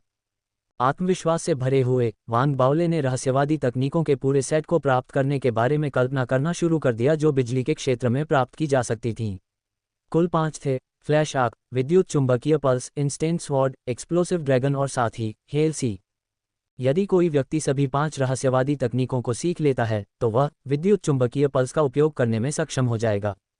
इथरियल डाउ कॉलेज के अभिलेखों में एक ट्रू ब्रीथ रियल्म साधक आमतौर पर केवल फ्लैश आर्क प्राप्त करने में कामयाब रहा। केवल कुछ ही लोगों को तकनीक मैग्नेटिक पल्स पर अपना हाथ मिला। बाद की 3 तकनीकें केवल फाउंडेशन स्थापना क्षेत्र में ही हासिल की जा सकती हैं। वांग बाओले ने बिजली के क्षेत्र में अपना प्रवास शुरू किया। दिन बीतते गए और बिजली के हमलों के प्रति उनकी सहनशीलता प्रभावशाली सीमा तक बढ़ गई। उनके अंदर का क्रिस्टल तेजी से टूट गया और उनके मेरिडियन के साथ जुड़ गया। उनकी साधना लगातार आगे बढ़ी। कई दिनों के बाद अंतिम बिजली के हमले के साथ वांग बाओले ने आखिरकार बिजली के क्षेत्र में छिपी 5 रहस्यवादी तकनीकों में से दूसरी हासिल कर ली। चुंबकीय पल्स। वांग बाओले के भीतर उत्साह की लहर दौड़ गई। अपने हाथ की एक लहर के साथ एक अदृश्य चुंबकीय बल क्षेत्र उसके चारों ओर दिखाई दिया, जिसने आसपास के स्थान को तुरंत विकृत कर दिया। बल क्षेत्र में एक चौंकाने वाला विद्युत बल था। अपने फ्लैश आग को जारी करके और इसे बल क्षेत्र में यात्रा करने की अनुमति देकर चुंबकीय पल्स की शक्ति को बढ़ाया जाएगा। बहुत खुश होकर वांग बाओले ने बिजली के हमलों की तीसरी लहर का प्रयास किया। अगर वह उस लहर को सफलतापूर्वक पार करने में कामयाब रहा तो उसके पास बिजली के क्षेत्र में तीसरी रहस्यवादी तकनीक हासिल करने का मौका होगा। तुरंत तलवार। इस विचार से उसके भीतर उत्साह और प्रत्याशा की भावनाएं जाग उठीं। तीसरी तकनीक के बारे में कहा जाता था कि इसे केवल फाउंडेशन स्थापना क्षेत्र में ही प्राप्त किया जा सकता है। वांग बाओले के सामने एक कठिन रास्ता था। सौभाग्य से उसके पास एक मजबूत और दृढ़ शारीरिक शरीर था और वह बड़ी मुश्किल से आगे बढ़ने में कामयाब रहा। उसके अंदर का क्रिस्टल और भी टूट गया। उसके शरीर में भूकंप की लहरें दौड़ रही थीं, जो उसे और भी मजबूत बना रही थीं। वह पागल धुंध में आगे के दिनों में लड़खड़ाता और लड़खड़ाता रहा। उसकी साधना लगातार बढ़ती गई और उसके शरीर के अंदर का क्रिस्टल धीरे धीरे उसके साथ घुल मिल गया। एक पूरे महीने तक लाइटनिंग डोमेन में रहने के बाद बिजली गिरने की तीसरी लहर उतरी। हैरान और मुंह खोले खड़ी भीड़ ने देखा, वांग बाओले ने तीसरी लहर के पूरे हमले को एक राक्षस के बराबर शारीरिक लचीलेपन के साथ झेला। जैसे ही आखिरी बिजली का बोल्ट गायब हुआ, वह खड़ा रहा, लगभग अंदर तक झुलस गया। उसके अंदर भावनाओं की लहरें उमड़ पड़ीं। उसने तीसरी लाइटनिंग डोमेन तकनीक इंस्टेंट स्वॉर्ड हासिल कर ली थी। इंस्टेंट स्वॉर्ड एक ऐसी तकनीक थी जो पलक झपकते ही बिजली से बनी एक उड़ती हुई तलवार को बुला सकती थी। उड़ती हुई तलवार की गति चौंका देने वाली थी और उसके हमले की ताकत भयावह थी। ये ट्रू ब्रीथ क्षेत्र के स्तर पर एक बेहद शक्तिशाली, लगभग अजेय तकनीक थी। यहाँ तक कि एक फाउंडेशन एस्टेब्लिशमेंट क्षेत्र के साधक को भी ऐसी तकनीक का सामना करते समय अपनी सुरक्षा बनाए रखनी होगी। वांग बाओले के लिए इंस्टेंट स्वॉर्ड का अधिग्रहण सुपरनोवा के अलावा एक और बढ़त थी जो फाउंडेशन एस्टेब्लिशमेंट क्षेत्र के साधक के खिलाफ सामना करते समय उसके पास थी। बिजली द्वारा बपतिस्मा के एक लंबे महीने के बाद उसकी साधना भी ट्रू ब्रीथ क्षेत्र के संपीड़न के बाद के 5वें स्तर से ट्रू ब्रीथ क्षेत्र के शिखर पर बहाल हो गई थी। हालांकि ट्रू ब्रीथ क्षेत्र में उसके वर्तमान शिखर और ट्रू ब्रीथ क्षेत्र में उसके शुरुआती शिखर की स्थिति के बीच वास्तविक शक्ति के मामले में बहुत बड़ा अंतर था। अगर उसे एक महीने पहले खुद से ही सामना करना पड़े तो वर्तमान में वह बिना किसी संदेह के बाद वाले को कुचल देगा। महीने के दौरान चेन यूटोंग ने फाउंडेशन स्थापना क्षेत्र के बारे में विस्तृत जानकारी और संसाधनों को व्यवस्थित किया था। उन्होंने अपने गुरु से मार्गदर्शन भी मांगा था। अधिक व्यापक तस्वीर प्राप्त करने के बाद उन्होंने बिना देरी किए वांग बाओले को जल्दी से सब कुछ भेज दिया। उन्हें जो जानकारी मिली थी वह केवल ईथरियल दाओ कॉलेज से नहीं आई थी, बल्कि अन्य कॉलेजों से प्राप्त जानकारी भी शामिल थी। इसमें प्राचीन फाउंडेशन स्थापना क्षेत्र के साधकों के बारे में कुछ अधूरे सिद्धांत भी शामिल थे जो महान तलवार दुनिया के क्षेत्र में रहते थे। फाउंडेशन स्थापना क्षेत्र नश्वर से अमर होने की ओर जाने का दूसरा चरण है। ये पूरे चक्र में एक बहुत ही महत्वपूर्ण चरण है। अमरता की ओर अपना मार्ग शुरू करने के लिए व्यक्ति को पहले अमरता के लिए एक आधार बनाना होगा। उसके बाद वह प्रकृति को अपने इशारे पर रखेगा और एक साधक बन जाएगा जो तलवार पर उड़ान भर सकता है। फाउंडेशन स्थापना क्षेत्र के लिए कई रास्ते हैं। स्वर्गीय दाओ फाउंडेशन स्थापना विधि, पूर्ण फाउंडेशन स्थापना विधि, भव्य फाउंडेशन स्थापना चोरी विधि और यहाँ तक कि बर्बर लोगों द्वारा उपयोग की जाने वाली विधियाँ भी हैं जिन्हें कुछ अंशों में दर्ज किया गया था। हालांकि उनमें से अधिकांश पूरी तरह से प्रलेखित नहीं हैं और हमारी आवश्यकताओं के लिए अनुपयुक्त हैं। हमारे लिए सबसे उपयुक्त विधि वह है जिसे संघ में उस अवधि के अनगिनत अत्यधिक शक्तिशाली और प्रतिष्ठित साधकों द्वारा बहुत अध्ययन और परीक्षण के बाद 30 साल पहले बनाया गया था, समलन विधि। समलन विधि प्राचीन हरे कांस्य तलवार से गिरे असंख्य टुकड़ों से अद्वितीय टुकड़े प्राप्त करके उन्हें अपने डेंटियन में सम्मिलित करके और सम्मिलित उत्पाद का उपयोग करके अपने आधारभूत कोर फाउंडेशन स्थापना कोर बनाने के द्वारा काम करती है। केवल ऐसे अलौकिक टुकड़ों में आत्मा क्यूई का एक अंतहीन स्रोत होता है और हमारे फाउंडेशन स्थापना कोर को ईंधन दे सकता है। आखिरकार फेडरेशन में पाया जाने वाला स्पिरिट क्यूई इन अनगिनत टुकड़ों का उत्पाद है। हालांकि सभी अलौकिक टुकड़ों का ऐसा प्रभाव नहीं होता है, इसलिए सावधानीपूर्वक चयन की आवश्यकता है और इसलिए भाग्य इसमें एक बड़ी भूमिका निभाता है। सबसे भाग्यशाली व्यक्ति वह है जो अपने फाउंडेशन स्थापना कोर के रूप में काम करने के लिए पूरी तरह से बरकरार कलाकृति पा सकता है। उदाहरण के लिए हमारे ग्रैंड सुप्रीम एल्डर को एक पूरी तरह से अक्षुवण घंटी मिली जो अत्यंत दुर्लभ थी और जिसमें अपार स्पिरिट क्यूई थी। उन्होंने इसे अपने फाउंडेशन स्थापना कोर के रूप में अपने फाउंडेशन स्थापना साधना के निर्माण के लिए इस्तेमाल किया। अन्य राजनीतिक ताकतों से अन्य प्रमुख व्यक्ति भी हैं, जिनमें से कई ने भी पूरी तरह से अक्षुण्ण कलाकृतियां प्राप्त की हैं। हालांकि ऐसे अवसर दुर्लभ और कम हैं। ये सब किसी के भाग्य पर निर्भर करता है। एक सामान्य व्यक्ति एक अद्वितीय टुकड़ा प्राप्त करके फाउंडेशन स्थापना क्षेत्र तक पहुंचता है, जिसका उपयोग सम्मेलन के लिए किया जा सकता है। दूसरी ओर अभिजात वर्ग पूरी तरह से अक्षुण्ण कलाकृति प्राप्त करने का सपना देखता है। वान बाओले ने ये पढ़ते ही सांस ली। अंत में उन्हें फाउंडेशन स्थापना क्षेत्र की पूरी समझ हो गई।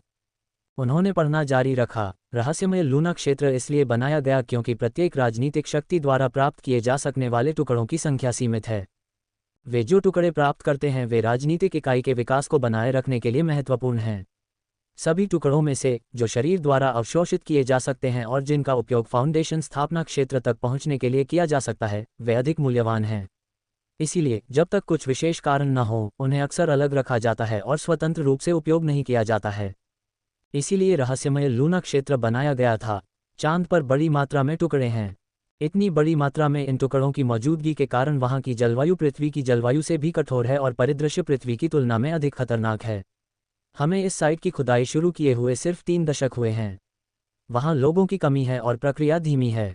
यही कारण है कि सभी राजनीतिक ताकतों द्वारा कई वर्षों तक खुदाई प्रक्रिया में इतना समय और ऊर्जा खर्च करने के बावजूद चांद पर अभी भी कई क्षेत्र हैं जहां अनगिनत अलौकिक टुकड़े और कलाकृतियां छिपी हुई हैं। यह विशेष रूप से चांद के अंधेरे पक्ष के लिए है। आखिरकार टुकड़ों के उतरने के बाद लूना परिदृश्य के परिवर्तन ने चांद को रहने लायक जगह बना दिया है। केवल वे साधक जो कम से कम सच्ची सांस के क्षेत्र के 5वें स्तर को प्राप्त कर चुके हैं, वे ही चंद्रमा पर लंबे समय तक जीवित रह सकते हैं। यही कारण है कि संघ में संबंधित राजनीतिक ताकतों के शिष्यों के लिए चंद्रमा धीरे धीरे सच्ची सांस के क्षेत्र से सफलता प्राप्त करने और फाउंडेशन स्थापना क्षेत्र में आगे बढ़ने के लिए अवसर का स्थान बन गया है। वे फाउंडेशन स्थापना तक पहुंचने और भूमि पर उपनिवेश स्थापित करने के आगे के प्रयासों के लिए वहां यात्रा करते हैं। रहस्यमय लूना क्षेत्र खतरे और मृत्यु से भरा है, साथ ही अपार अवसर भी हैं। चेन यूटोंग द्वारा भेजी गई सामग्रियों को पढ़ते और समझते समय वांग बाओले अपना संयम नहीं रख सके।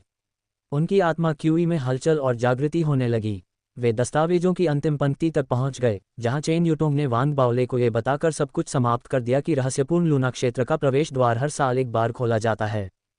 अगला प्रवेश द्वार 2 महीने में होगा।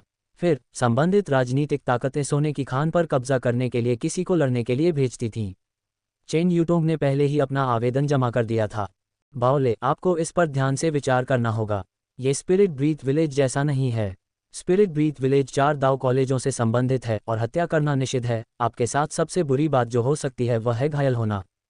लेकिन फाउंडेशन स्थापना क्षेत्र के लिए चीजें अलग हैं। ये संसाधनों और अवसरों के लिए एक वास्तविक लड़ाई है। जब किसी को भाग्यशाली होने का दुर्लभ मौका मिलता है तो मौत तक की लड़ाई आम बात है। इसके अलावा फाउंडेशन स्थापना में सभी राजनीतिक ताकतें मिस्टिक लूना क्षेत्र में इस लड़ाई में भाग लेंगी। आपको इस पर ठीक से विचार करना चाहिए। चेन यूटोंग ने जो कहा था उस पर विचार करते हुए वांग बाओले चुप हो गए। धीरे धीरे उनकी आंखों में एक उग्र और दृढ़ संकल्प की रोशनी दिखाई दी। उन्हें पता था कि अगर वह खिड़की से चूक गए तो उन्हें 1 और साल इंतजार करना होगा। अगर चीजें उनकी शुरुआती योजनाओं के अनुसार होती तो उनके लिए आगामी यात्रा में भाग लेना संभव नहीं होता। हालांकि विशाल पेड़ के साथ संकट और 100 सीडलिंग प्रशिक्षण के अवसर ने उनकी योजनाओं को गति दी और उनके लिए भाग लेना संभव बना दिया। वांग बाओले ने कुछ समय तक सोचा, फिर उनकी आंखें दृढ़ संकल्प से चमक उठीं। मैं इतना शक्तिशाली हूं, दूसरों को मुझसे डरना चाहिए। मुझे किससे डरना है? वांग बाओले ने अपना निर्णय लिया। जब उन्होंने मिस्टिक लूना दायरे में प्रवेश के लिए कॉलेज में आवेदन किया तो ईथरियल सिटी के अंदर, ईथरियल सिटी लॉर्ड के निवास के भीतर एक प्राचीन वृक्ष खड़ा था। ये 100 फीट ऊंचा था, जिसका मुकुट 100 गज चौड़ा था और उस पर अनगिनत झुकी हुई शाखाएं थीं। इसकी समृद्ध हरी पत्तियों के बीच कई छोटे फल थे जो अभी तक पूरी तरह से पके नहीं थे। यह उस क्षण था, वे गहरे लाल रंग में चमक उठे और पक गए। अद्वितीय सुगंध की लहरें पूरे सिटी लॉर्ड के निवास में फैल गईं और हवा में छा गईं। ईथरियल सिटी के सिटी लॉर्ड लिन यू अपने हाथों को अपनी पीठ के पीछे करके प्राचीन वृक्ष के सामने खड़े थे। उन्होंने फलों को देखा और मुस्कुराए। हमारे पास ईथरियल फलों की एक शानदार फसल है। संबंधित प्रतिष्ठानों के नायकों को ईथरियल सिटी फ्रूट फेस्ट में शामिल होने और हमारे श्रम के फलों को साझा करने के लिए निमंत्रण भेजें। ईथरियल फल संघ में अच्छी तरह से जाना जाता था। ऐसा कहा जाता है कि यह एक अजीब फल है जो पौराणिक स्वर्गीय आड़ू के बराबर तो नहीं है, लेकिन इसमें खेती करने वालों के लिए मजबूत पौष्टिक गुण होते हैं। एक सामान्य व्यक्ति जो इस फल को खाता है उसे अच्छे स्वास्थ्य और मजबूत प्रतिरक्षा के साथ साथ जीवनकाल में वृद्धि का आशीर्वाद मिलता है। इस फल को खाने के प्रभाव हल्के थे, यहाँ तक कि बच्चे भी इसे खा सकते थे। इस फल के बारे में दुर्भाग्यपूर्ण बात यह थी कि इसे संरक्षित नहीं किया जा सकता था और इसे तोड़ने के बाद ये लंबे समय तक नहीं टिकता था। इसे 3 दिनों के भीतर खा लेना होता था। ईथरियल फल एक ईथरियल पेड़ से आते हैं, जिसे इसके दूसरे नाम से भी जाना जा सकता है, ग्रेट महोगनी ट्री। बेशक इसमें और मिथकों के ग्रेट महोगनी पेड़ के बीच अंतर थे, जो वसंत में 8000 साल और शरद ऋतु में 8000 साल के बीच चक्र करते थे। ईथरियल ट्री में केवल एक लंबी उम्र की विशेषताएं थीं। ईथरियल ट्री शहर के स्वामी की पिछली यात्राओं में से एक के दौरान एक अजीब मुठभेड़ का परिणाम था। उन्होंने ठंडे अंगारों के बीच एक सूखी पेड़ की शाखा पाई जो अभी तक मरी नहीं थी और उसे वापस ईथरियल सिटी में ले आए। उनके सावधान और कोमल प्रशासन के तहत शाखा बड़ी और 10 साल पहले अपने वर्तमान 1000 फीट फैले हुए रूप में बदल गई, जिसमें ईथरियल फलों का पहला बैच था।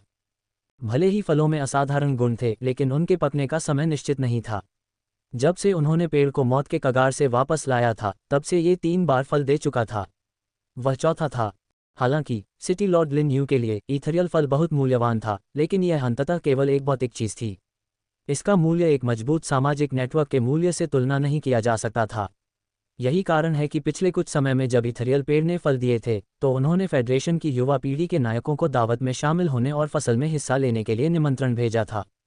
एक और ये युवा नायकों की पैतृक पीढ़ी के साथ उनके संबंधों को मजबूत करने का एक साधन था, और दूसरी ओर इसने युवाओं के साथ भविष्य के पक्ष में बीज बोने का काम किया। ऐसी रणनीति बहुत सरल प्रतीत होती थी, लेकिन कुछ ही लोग इसे वास्तविकता में लागू कर पाते थे। आखिरकार यह एक ऐसा फल था जो फाउंडेशन स्थापना क्षेत्र के साधक के लिए मददगार साबित हो सकता था, और वह वहां था, उन सभी को दे रहा था।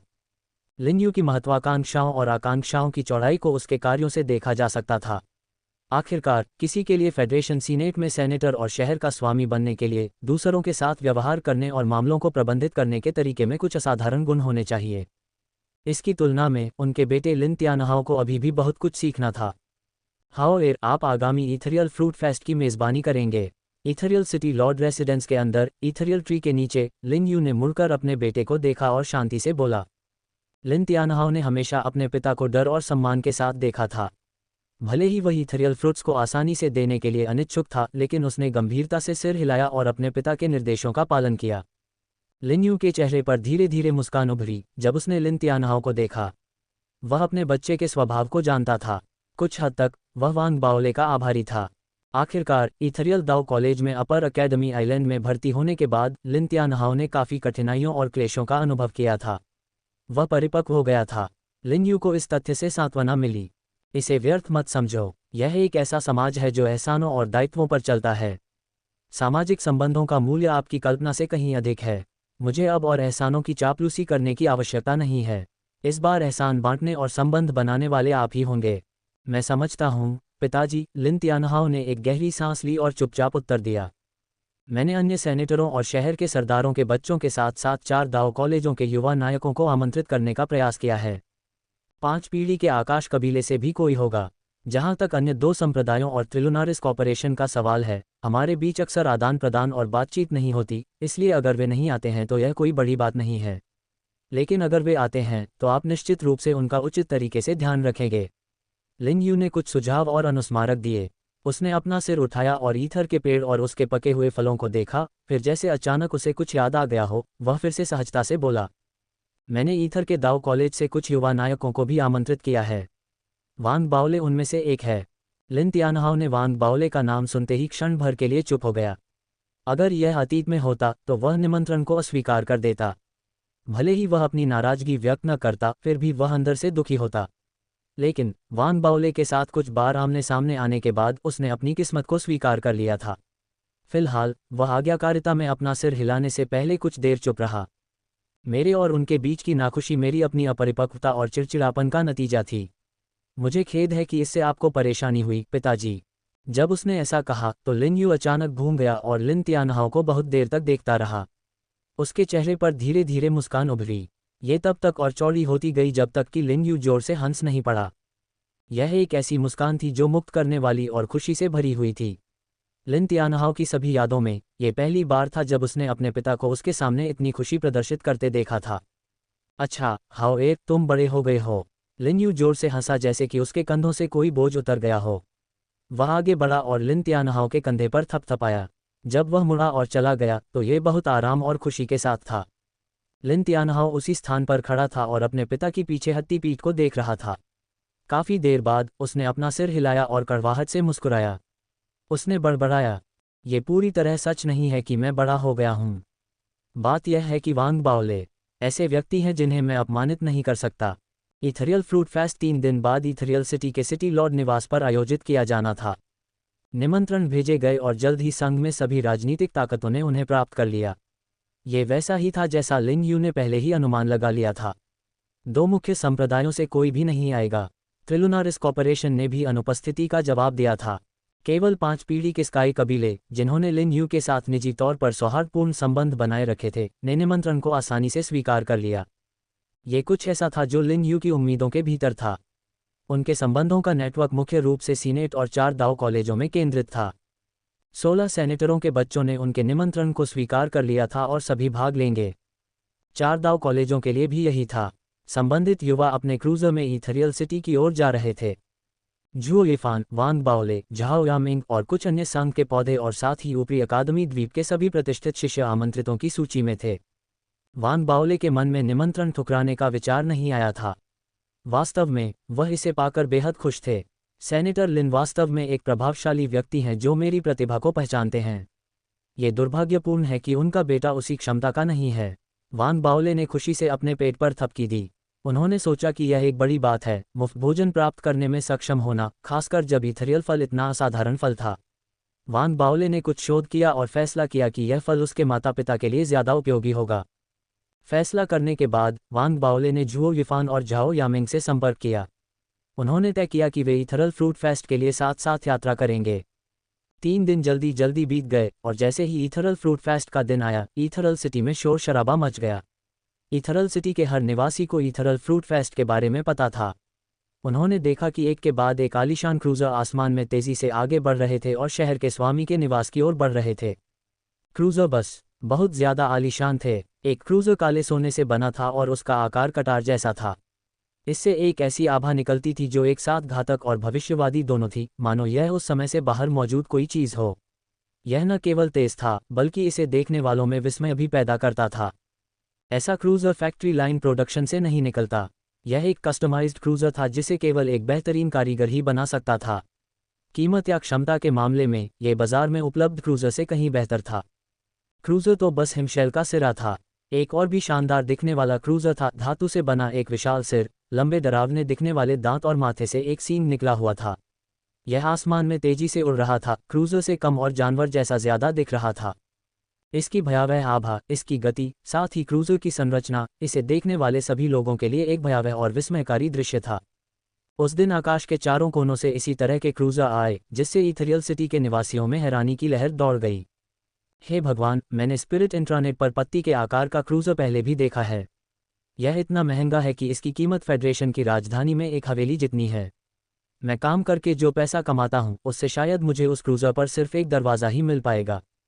क्या तुम लोगों ने देखा, ये स्पिरिट स्टोन से बनी एक उड़ने वाली रेस कार है। मुझे इसे उस व्यक्ति को देना होगा।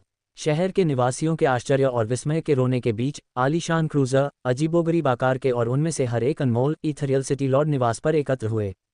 जैसे ही वे उतरे, युवा पुरुष और महिलाएं बाहर निकले। वे सभी महंगे कपड़े पहने हुए थे, बहुत खुश थे और कुलीनता का भाव दिखा रहे थे जो उन्हें आम लोगों से अलग खड़ा कर रहा था। वे अन्य फेडरेशन सेनेटरों के बच्चे थे और यह स्पष्ट था कि वे लिन तियानहाओ को जानते थे, क्योंकि जब वे मिले तो वे खुशी से बातचीत करने लगे।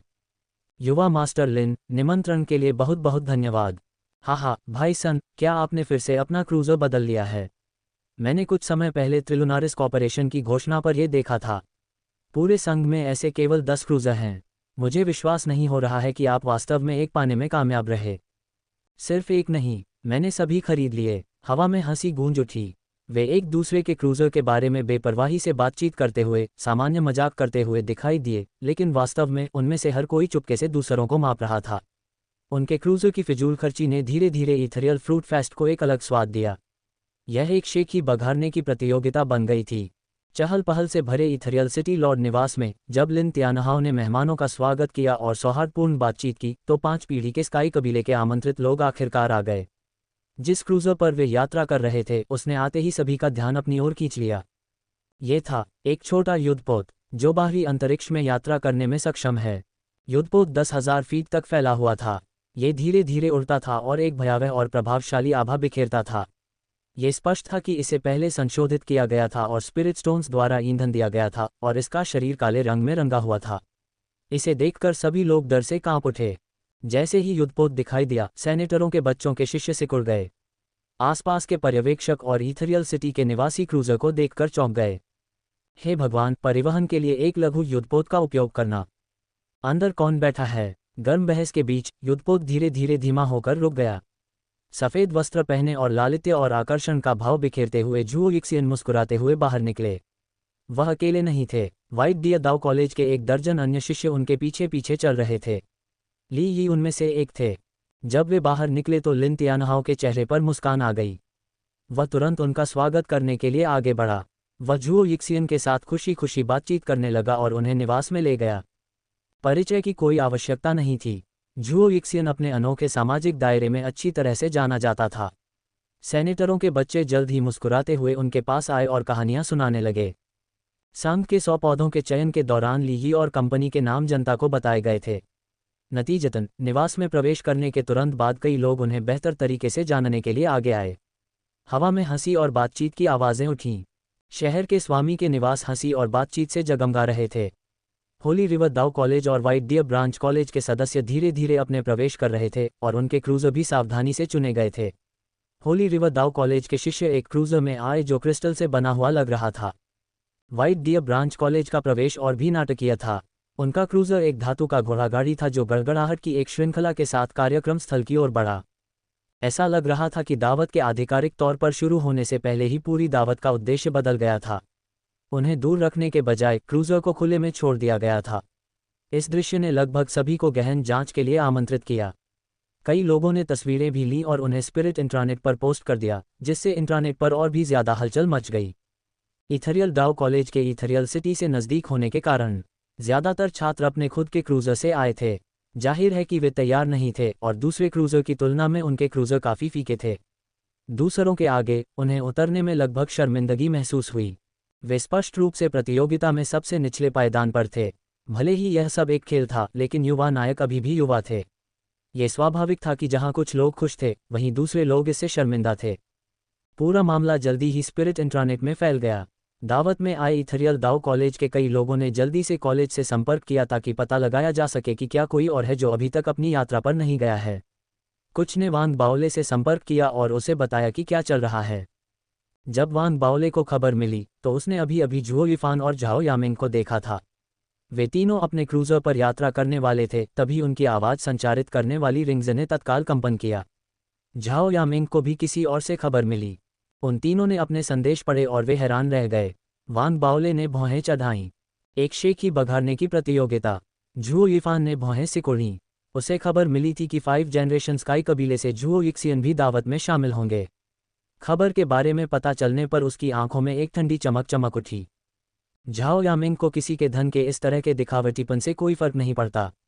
उसे इससे कोई फर्क नहीं पड़ता। उसके पूरे जीवन में एक व्यक्ति को छोड़कर उसके बाकी साथी बस उतने अमीर नहीं थे जितने वह थी। उसे इसकी आदत थी। ये सब क्या बकवास है? क्या हम बस कुछ फल खाने नहीं जा रहे हैं? ये कब से किसी तरह की पेशाब प्रतियोगिता बन गई? वांग बाओले ने अपना सिर हिलाया और मुस्कुराया। उसके चेहरे पर तिरस्कार की भावना थी, जैसे कोई वयस्क बच्चों को ये लड़ते हुए देख रहा हो कि किसका खिलौना सबसे अच्छा है। ये लोग बहुत बचकाने हैं। ये सिर्फ एक पार्टी है, अपने क्रूजर दिखाने में क्या हर्ज है? तो क्या हुआ ये काले सोने से बना है? तो क्या हुआ ये सीमित संस्करण है? ये सब क्या है? ये सब इतना मूर्खतापूर्ण, इतना सच ही है। वांग बाओले ने समाचार पढ़ा और विलाप करना शुरू कर दिया। हम साधकों को महान दाव की ओर प्रयास करना चाहिए। हमें अतीत की छड़ी को भविष्य में आगे ले जाना चाहिए। हमें ब्रह्मांड की परम भलाई के लिए प्रयास करना चाहिए। हम इस तरह की निरर्थक प्रतिस्पर्धाओं में अपना जीवन कैसे बर्बाद कर सकते हैं? वांग बाओले ने बहुत जोर से कहा। उनके व्यक्तित्व से तीव्र विश्वास निकल रहा था। आज हम तीनों वहां जाने के लिए सबसे सरल और सीधा सादा रास्ता अपनाएंगे। हमें इन युवाओं को बताना चाहिए कि अपनी संपत्ति का दिखावा करना एक अपराध है। सादगी सबसे निरपेक्ष और सच्ची पवित्रता है। सबसे महान सत्य सबसे सरल होते हैं। झुओ यिफान वांग बाओले की बातें सुनकर थोड़ा हिल गया। झाओ यामिंग ने भी आश्चर्य से वांग बाओले को देखा। हालांकि इससे पहले कि वे अपनी सहमति व्यक्त कर पाते, वान बाओले ने अहंकार से अपना सिर उठाया, अपना हाथ उठाया और अपनी उंगलियां अपने मुंह में रखी और जोर से फूंक मारी। वान बाओले के मुंह से तुरंत एक तीखी सीटी निकली जो हवा में फैल गई और दूर तक चली गई। जैसे ही सीटी हवा में गूंजी, झुओ युफान और झाओ यामिंग के सदमे के बीच बीस्ट टैमिंग पवेलियन की दिशा से एक गड़गड़ाहट की आवाज आई। एक विशाल आकृति मंडप से बाहर निकली, आकाश में एक तेज और भयानक छाया दिखाई दी। ये था डायमंड ऐप, 100 मीटर से ज्यादा ऊंचा और काले फर से ढका हुआ। उसकी पीठ से एक जोड़ी पंख उग रहे थे। डायमंड ऐप ने एक भयावह आभा बिखेरी जो उसके दबंग रुख से और भी बढ़ गई थी, जो सच्ची सांस के दायरे से परे थी और वास्तव में फाउंडेशन स्थापना के दायरे की थी। ये निकट आया, खून की गंध से भरी एक भयंकर हवा, जैसे कि वान बाओले और उसके दोस्तों की ओर एक बवंडर पर सवार थी। ये पलक झपकते ही आ गया। डायमंड ऐप हवा में मडरा रहा था, उसके पंख फड़फड़ा रहे थे और भयंकर हवाएं चल रही थीं। ये खुश लग रहा था। उसने अपनी मुट्ठियां बांधी और अपनी छाती को बार बार थपथपाया। उसकी थपथपाहट से हवा में जोरदार गड़गड़ाहट हुई। उसकी हरकतों से वह और भी ज्यादा क्रूर लग रहा था। झुओ युफान और झाओ यामिंग की सांसें रुक गईं जब वे डायमंड ऐप के सामने आए और वे अनजाने में कुछ कदम पीछे हट गए। डायमंड ऐप का विशाल शारीरिक रूप भयानक था। अगर वह कूलम बेसिन में सिद्ध फाउंडेशन एस्टेब्लिशमेंट क्षेत्र के विशाल पेड़ से मिले तो वह एक अच्छी लड़ाई भी लड़ सकता है। जब झुओ युफान और झाओ यामिंग स्तब्ध खड़े थे तो वान बाओले ने बेपरवाही से अपना सिर उठाया और डायमंड ऐप का अभिवादन किया। डायमंड ऐप बहुत खुश था। उसने वान बाओले के साथ बहुत पहले ही दुश्मनी खत्म कर दी थी। उनकी दोस्ती बढ़ गई थी, खासकर तब जब वान बाओले कुछ समय पहले वापस आए थे और कुछ कठपुतलियां भेजना नहीं भूले थे। डायमंड ऐप को लगने लगा था कि वान बाओले उसके साथ बहुत अच्छा व्यवहार कर रहा है और वह वान बाओले के साथ दोस्ताना व्यवहार करने लगा। उस पल वह मुस्कुराया और दहाड़ा, डायमी, कोई मुझे धमकाने की कोशिश कर रहा है। हम तुम्हें साथ लेकर चलेंगे। मेरी बात मानो, अगर कोई हमारे साथ बुरा व्यवहार करता है तो उसे थप्पड़ मार दो। वान बाओले ने अहंकार से कहा। डायमंड ऐप एक संवेदनशील प्राणी था। भले ही वह विशेष रूप से बुद्धिमान नहीं था, लेकिन वह वान बाओले के शब्दों के पीछे सामान्य अर्थ समझ सकता था। ये सुनकर कि उसे लड़ने के लिए बुलाया जा रहा है, डायमंड ऐप तुरंत उत्साहित हो गया। उसने आसमान में गरजते हुए पीछे मुड़कर सीधे बीस्ट टैमिंग पवेलियन में अपनी गुफा में भाग गया। वान बाओले वहीं स्तब्ध खड़ा रहा। वह नाटकीय रूप से बदले हुए रूप के साथ तुरंत वापस लौटा। उसके शरीर पर सोने का एक कवच था जिसने उसके मूल रूप से विशाल 100 मीटर के आकार को तुरंत एक छोटे सोने के पहाड़ में बदल दिया। उसका स्वरूप पहले से भी ज्यादा भयावह और भयानक हो गया था। कवच को स्पष्ट रूप से धार्मिक आयुध मंडप द्वारा बहुत मेहनत से तैयार किया गया था, जो महंगी सामग्रियों से बना था और जटिल शिलालेखों से सुसज्जित था। पूरा कवच छठी श्रेणी का एक अलौकिक खजाना प्रतीत होता था, जिसका अर्थ था कि इसे पहनने से बंदर की मूल युद्धक क्षमताएं कई गुना बढ़ जाएंगी। डायमंड ऐप से एक भयंकर भयावह आभा निकल रही थी जो हवा में मडरा रही थी, जिससे उसके चारों ओर आत्मिक ऊर्जाओं के भंवर उठने लगे। बंदर ने अपने सिर पर एक विशाल हेलमेट और हाथों में धातु के दस्ताने पहने हुए थे। हर सहायक वस्तु और कवच ने मिलकर डायमंड ऐप को वास्तव में एक दुर्जय प्राणी में बदल दिया। ये पहली बार था जब वान बाओले ने डायमंड ऐप को इस तरह की पोशाक में देखा था। वह चौंक गया और अवाक रह गया, इससे पहले कि उत्तेजना उसके होश उड़ा दे। जोर से हंसते हुए वह उछला और सीधे डायमंड ऐप के कंधे पर जा गिरा। वह बैठ गया और झुओ युफान और झाओ यामिंग की ओर इशारा किया। युफान, यामिंग, चलो, हमें एक दावत में शामिल होना है। हम इस सरल और सादे तरीके से थोड़े अनौपचारिक और अनौपचारिक तरीके से जाएंगे और उन लोगों से मिलेंगे जो अपनी संपत्ति दिखाने की कोशिश कर रहे हैं। डरो मत, क्योंकि हमारे पास हमारे सपने हैं और हमारे दिल में दाव है। वान बाओले उसके शब्दों से पूरी तरह प्रभावित हो गया। उसने वास्तव में महसूस किया कि वह कितना शुद्ध और सरल था। झुओ युफान ने अपने माथे पर थप्पड़ मारा। उसे एहसास हुआ कि उसे वान बाओले के महान सत्य और पूर्ण सादगी के बारे में भाषण से उत्तेजित होकर अपनी भावनात्मक ऊर्जा बर्बाद नहीं करनी चाहिए थी। झाओ यामिंग भी अवाक रह गया। चुपचाप दोनों हवा में उछले और डायमंड ऐप के कंधे पर जा गिरे। वे वान बाओले के पीछे बैठ गए। फिर झाओ यामिंग को अचानक कुछ समझ में आया। वह हल्के से मुस्कुराए। बाओले ने जो कहा वह सही है। हम गरीब हो सकते हैं, लेकिन हमारे पास अपने सपने हैं। झुओ युफान के होंठ किनारों पर फड़कने लगे। उसने झाओ यामिंग को देखा और उस पल वान बाओले और झाओ यामिंग के बीच समानताओं को गहराई से महसूस किया। वह चुपचाप बुदबुदाने से खुद को रोक नहीं पाया। अगर तुम्हें गरीब माना जाता है तो इस दुनिया में कोई अमीर लोग नहीं हो सकते। वान बाओले ने झाओ यामिंग के शब्दों की पुष्टि सुनी और लगभग उसे गले लगा लिया और खुशी से उसे चूम लिया। सौभाग्य से उसका विवेक अभी भी बरकरार था। उसने आवेग को दबा दिया, डायमंड ऐप को थपथपाया और कहा, उसका उत्साह बढ़ रहा था, डायमी, चलो, हमारा गंतव्य इथेरियल सिटी लॉर्ड निवास। डायमंड ऐप ने अचानक अपना सिर उठाया और एक जोरदार, धरती को हिला देने वाली दहाड़ लगाई जो आसमान में गूंज उठी, जिसने अपर अकेडमी द्वीप पर अनगिनत लोगों को चौंका दिया और उनका ध्यान अपनी ओर खींचा। फिर एक छलांग के साथ उसकी पीठ पर लगे पंख फड़फड़ाने लगे। एक प्रभावशाली तरीके से वह सीधे इथरियल सिटी की ओर बढ़ा। उस समय इथरियल सिटी लॉर्ड निवास के अंदर खुले आसमान के नीचे चौक में जो मेहमान आए थे वे सभी 3 से 5 के छोटे छोटे समूहों में इकट्ठे हुए थे, बातें कर रहे थे और हंस रहे थे। उनकी बातचीत के विषय बहुत अलग अलग थे, क्रूजर से लेकर लग्जरी सामान, फिर लग्जरी सामान से लेकर खेती और जल्द ही सुलभ होने वाले मिस्टिक लूना दायरे तक। तरह तरह की बातें होती रहीं और हंसी बार बार उठती और हवा में गूंजती रही। निवास के नौकर पे लेकर समूहों के बीच घूमते रहे और सम्मानित मेहमानों के लिए शराब लाते रहे। मेजबान के रूप में लिन त्यानहाओ कई दोस्तों से घिरा हुआ था।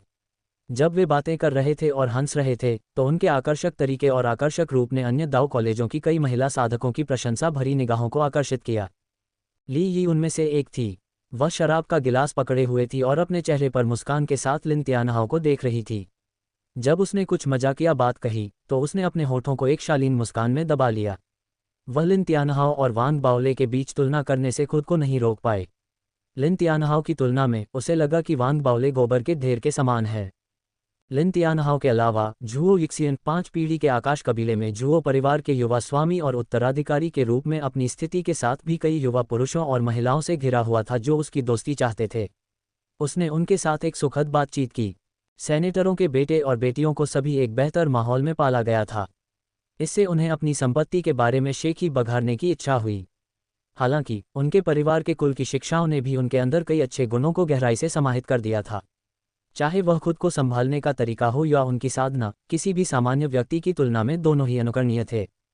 उनमें से कई लिन त्यानहाओ से अलग थे जो एक ही संतान थे। उनके बड़े भाई या बड़ी बहनें थीं। अपने बड़े भाई बहनों के उच्च साधना स्तरों की तुलना में भले ही उनकी साधना फाउंडेशन स्थापना क्षेत्र तक नहीं पहुंची थी, लेकिन उन्होंने स्पष्ट रूप से समृद्ध और रोमांचक जीवन जिया था। एक अनुकरणीय परवरिश और आत्मसंयम ने यह सुनिश्चित किया कि जब वे 4 दाव महाविद्यालयों के प्रतिभाशाली लोगों के साथ घुल मिल गए तो उन्होंने अपने अहंकार को कम कर दिया।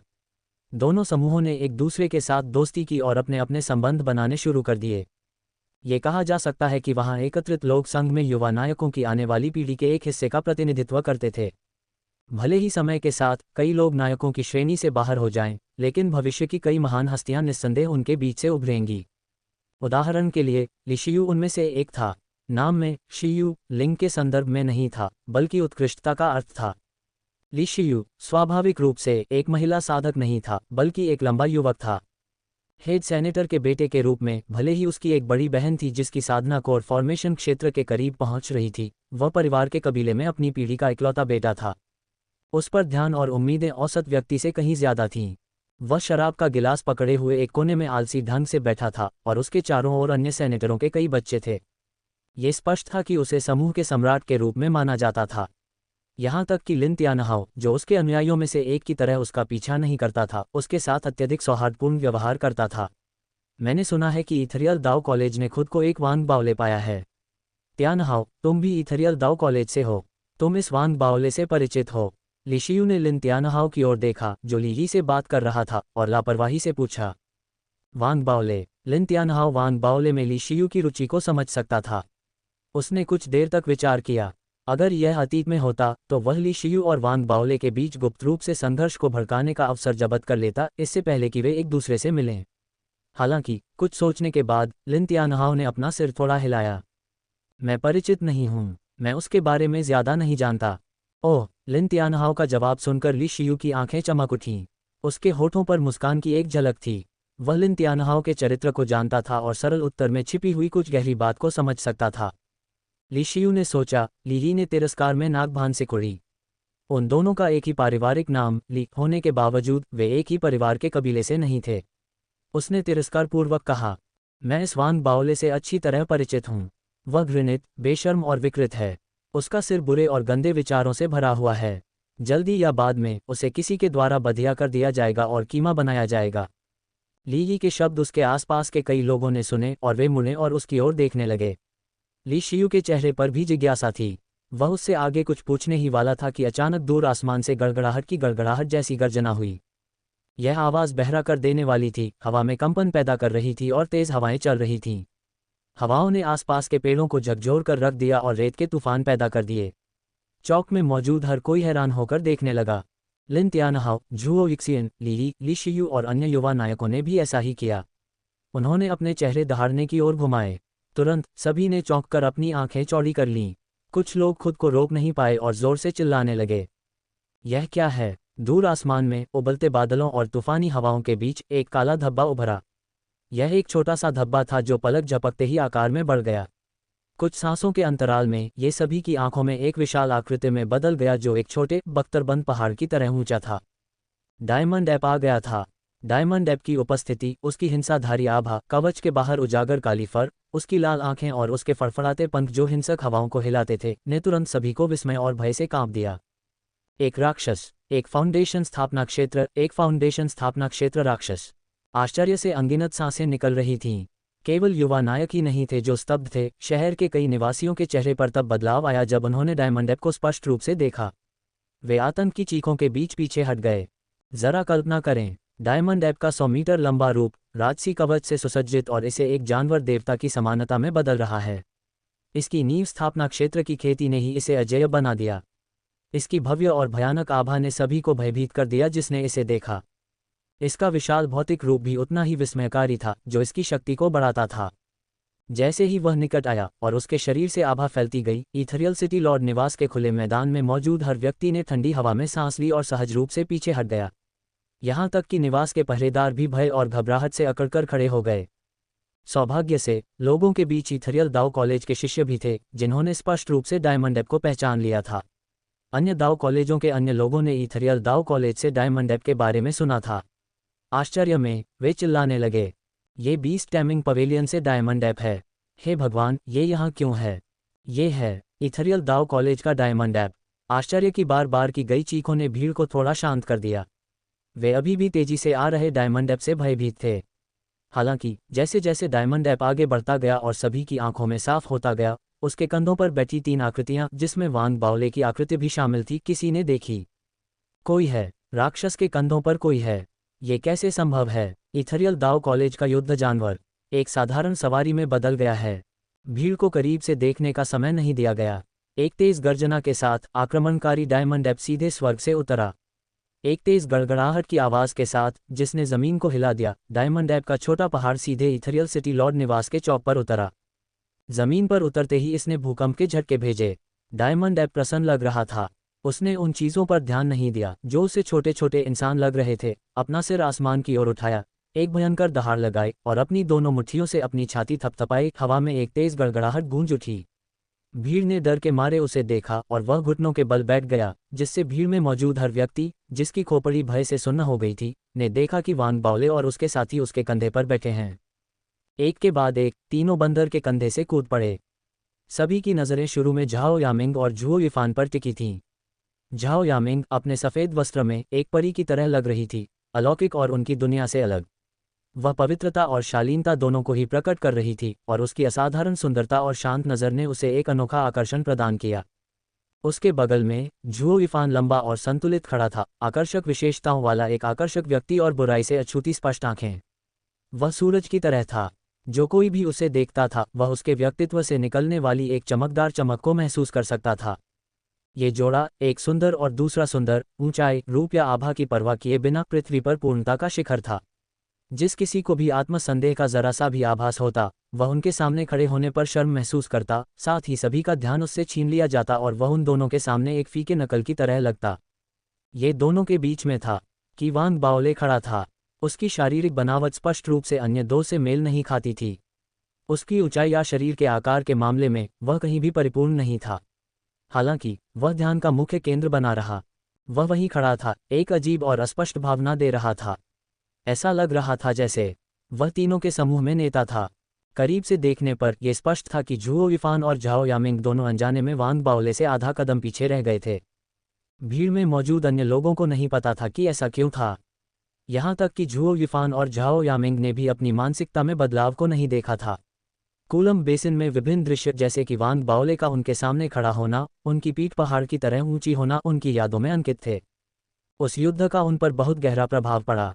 हो सकता है कि उन्होंने इसे ज़्यादातर समय न दिखाया हो, लेकिन अपने दिल की गहराई में वे पहले से ही अपने घेरे में वांग बाओले की स्थिति को स्वीकार कर चुके थे।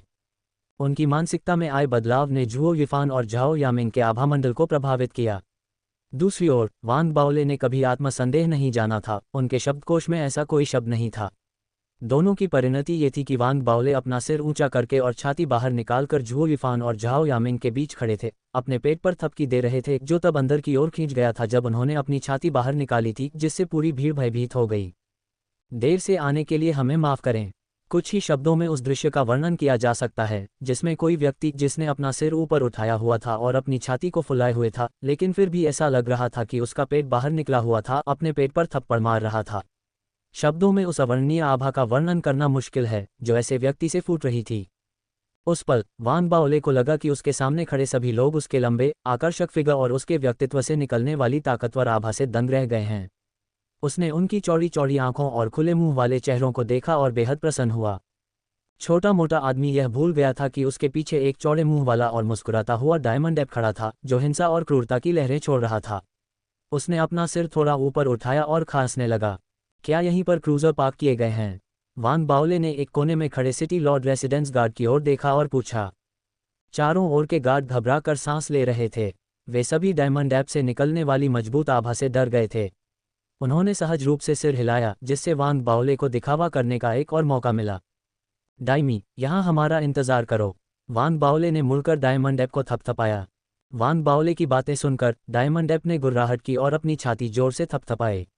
उसने अपनी गांड हिलाए, अपनी सांस रोकने का नाटक किया और वांग बाओले को आंख मारी। मैं समझ गया तुम्हारा क्या मतलब है। जब तक हमारे पास कोई विकल्प नहीं होगा, हम अंतिम चाल नहीं चलेंगे। वांग बाओले को लगा कि डायमंड डेप पूरी चीज़ के साथ बहुत बढ़िया खेल रहा है। उसने खुशी खुशी अपने स्टोरेज ब्रेसलेट से डायमंड डेप की कठपुतली निकाली। उसने उसे डायमंड डेप पर फेंक दिया। डायमंड डेप की नज़र तुरंत कठपुतली पर टिक गई। उसने दहाड़ लगाई, कठपुतली को अपनी बाहों में खींच लिया और चौक में अपने खिलौने से खेलना शुरू कर दिया। ये दृश्य देखकर पूरी भीड़ चौंक गई। चाहे सेनेटरों के बच्चे हों या अन्य दाव कॉलेजों के प्रतिभाशाली छात्र, युवा लोगों का वह समूह जो पहले चुपके से अपने क्रूजर के बारे में शेखी बघार रहे थे, सभी चकित थे। उन्होंने गहरी सांस ली, उनके भीतर भावनाओं का तूफान उमड़ रहा था। ये सब देखकर हैरान न होना असंभव था। वे क्रूजर के स्तर पर प्रतिस्पर्धा कर रहे थे, जब वांग बाओले और उनकी कंपनी शुरुआती लीग से सीधे छलांग लगाकर एक राक्षस पर सवार होकर आ गई। उन पर असहायता का भाव छा गया और वे अंदर ही अंदर मुंह बनाने लगे। उसके साथ प्रतिस्पर्धा करना असंभव था। उनके पास केवल क्रूजर थे, जबकि प्रतियोगी ने एक युद्ध जानवर भेजा था। दोनों पूरी तरह से अलग खेल के मैदान थे।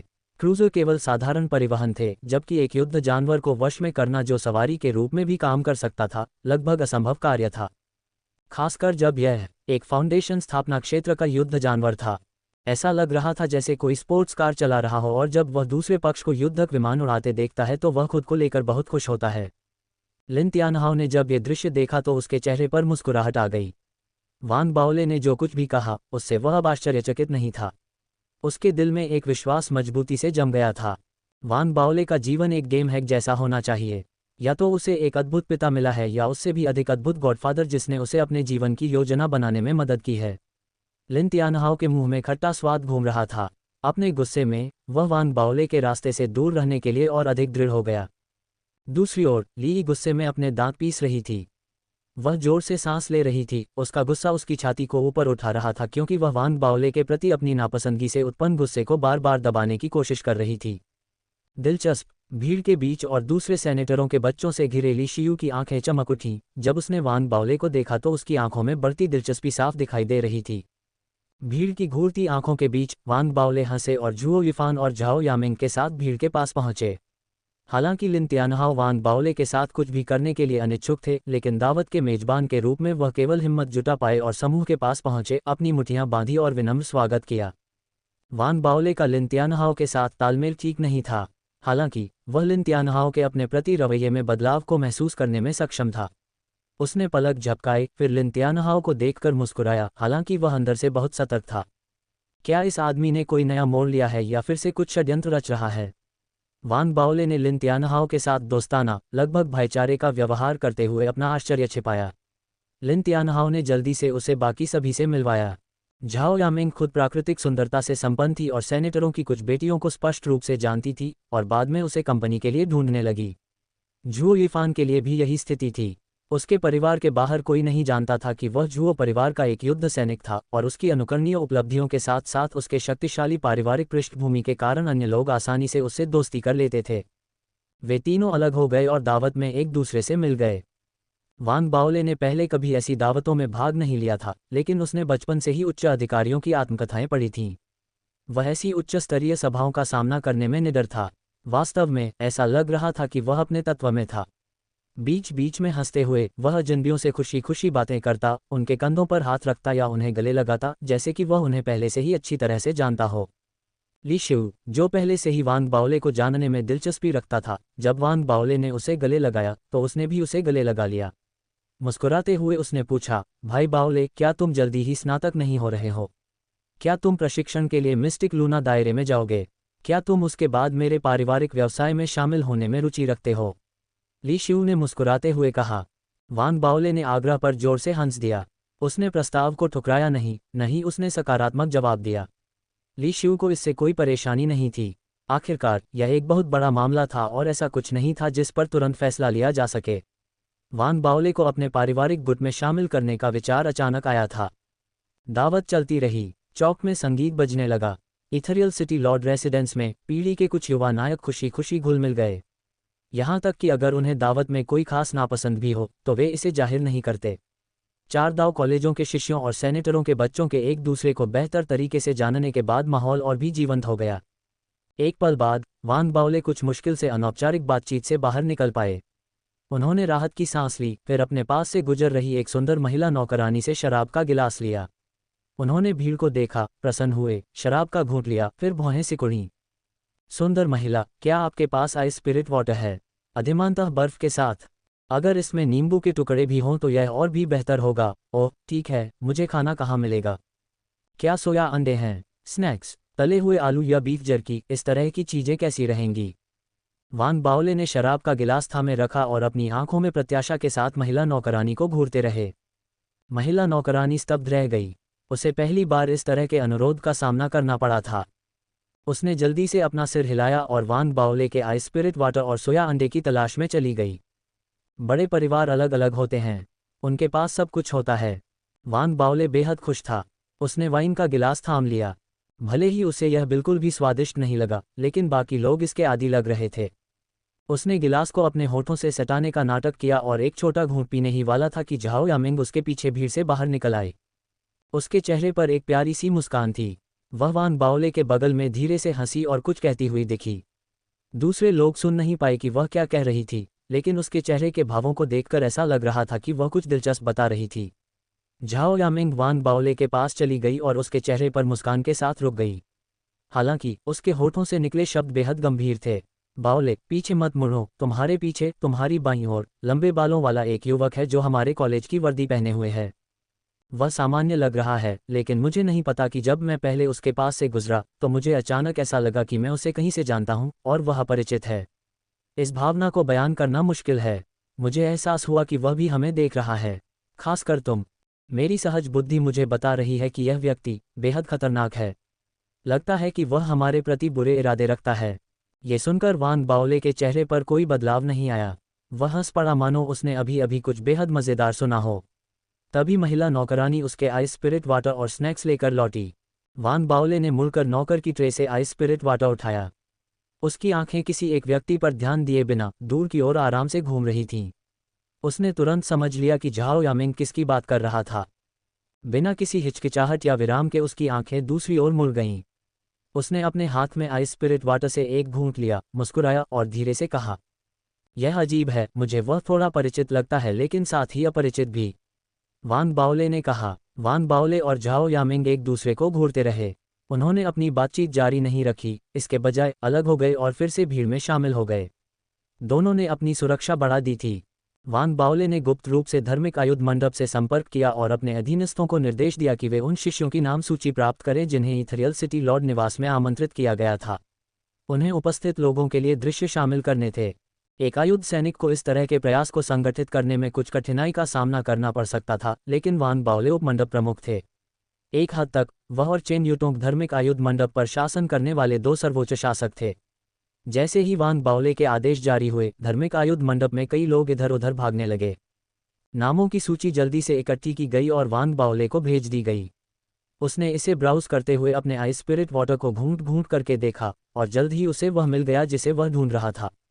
ट्रैप्स मंडप से हुआंग शान। वांग बाओले ने अपनी आंखें सिकोड़ लीं।